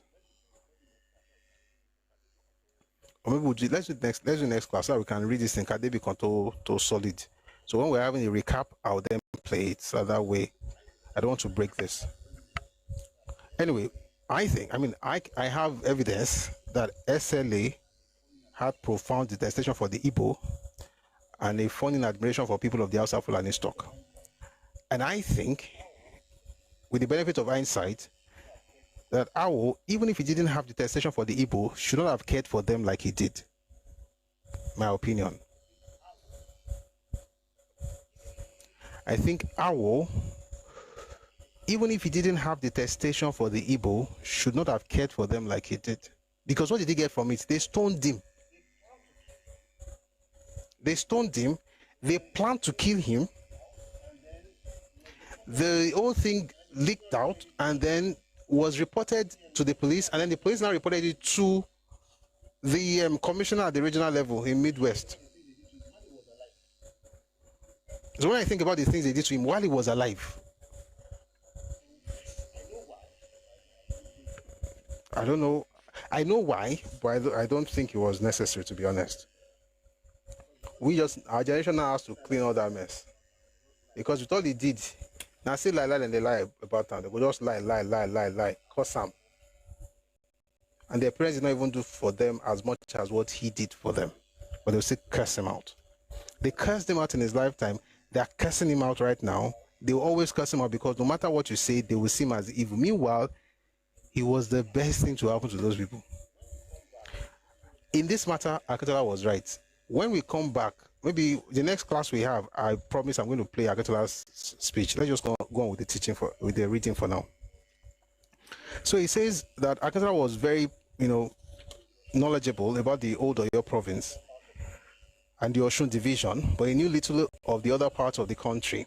That's Yoruba country. Indeed, he had veiled contempt for the non-Oyo Yoruba, profound detestation for the Igbo, and a fulsome and fawning admiration for people of our South Fulani stock. That's why I found it very easy to work with someone like Awolowo. However, as soon as he acceded to the premiership, it was clear from his actions that he was out to achieve certain personal objectives. He wanted passionately to attract popularity to himself, as distinct from that which he and all of us enjoyed as leaders of the AG. He wanted to demonstrate that he was more skilled in the art of governance and more devoted to the welfare and happiness of the people than his predecessor in office. Above all, as was discovered later, he wanted to be both premier of the region and leader of the AG. He set about these objectives in a manner which he no doubt regarded as adroit. I have to switch the audio source, please.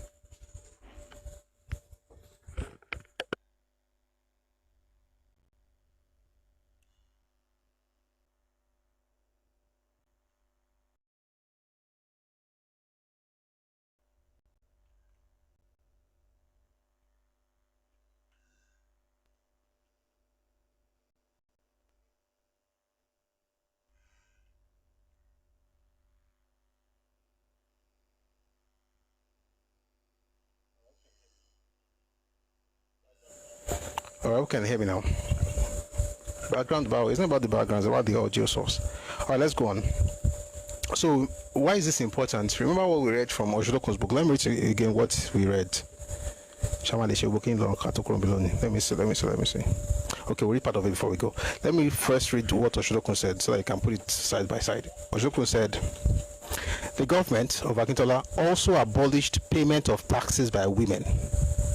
In fact, let me go back just a bit because this man has serious content for Awo.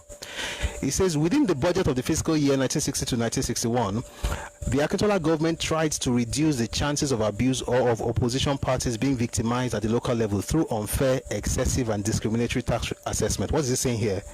That the previous government did that. Let's go on.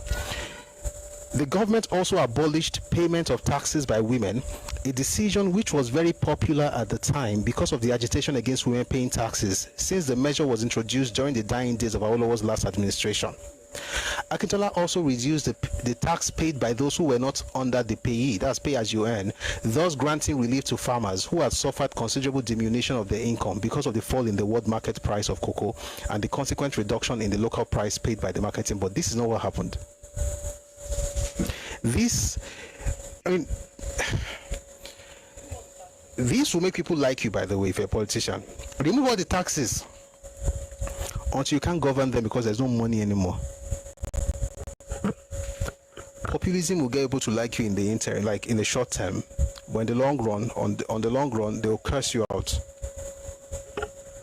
Which is why I laugh when I see the politics of Peter Obi. It's just childishness at the federal level. Where you want people to like you. Do you want people to like you, or you want the people to be better? Tinubu doesn't care. It's not like he doesn't want to be liked. But what's the essence of you liking him when he's just going to maintain the status quo? Leaders don't mind being hated. They don't set out to be hated, but they don't mind being hated, because in the long run, you'll not be like, it's like a parent now. How many of us give our children chocolate every time they ask for it? As soon as it cries like this, it's chocolate. Anytime chocolate. You'll be the one, you'll be the regular customer at the dentist. But when you're giving the child vegetables and stuff, you'll be like, oh, mommy doesn't like me. That's all leadership is. But anyway, if you're trying to be popular, you don't care. Let's read a few more things before we go.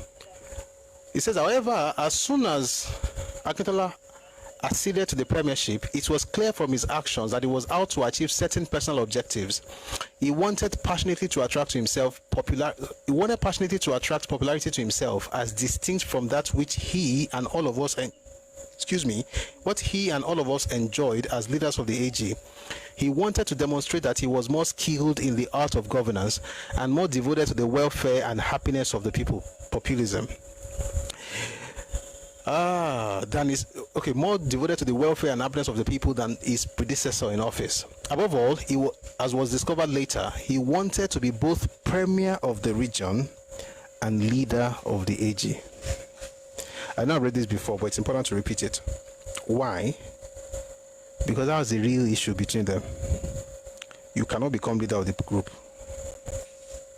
Even the NCNC that was changing leadership, why did the NCNC change leadership? The person who founded it died.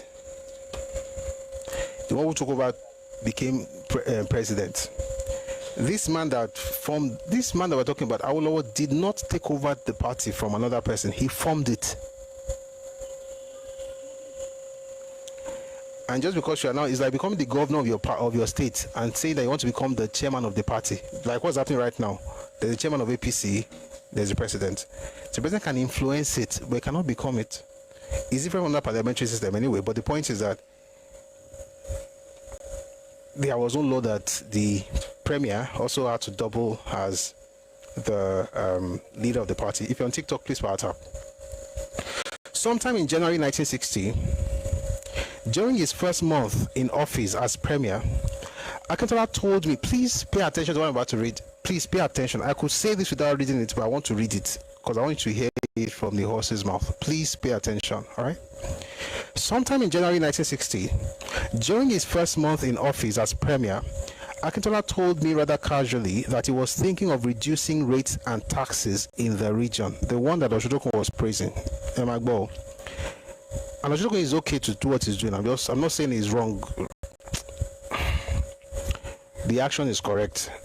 The intentions are not what he thinks they were. Anyway. Sometime in January 1960, during his first month in office as premier, Akintola told me rather casually that he was thinking of reducing rates and taxes in the region. I advised him not to contemplate such a policy, as it was in our circumstances dangerous. Then on 10th February 1960, at Akintola's request, a meeting was held in my house at Ibadan.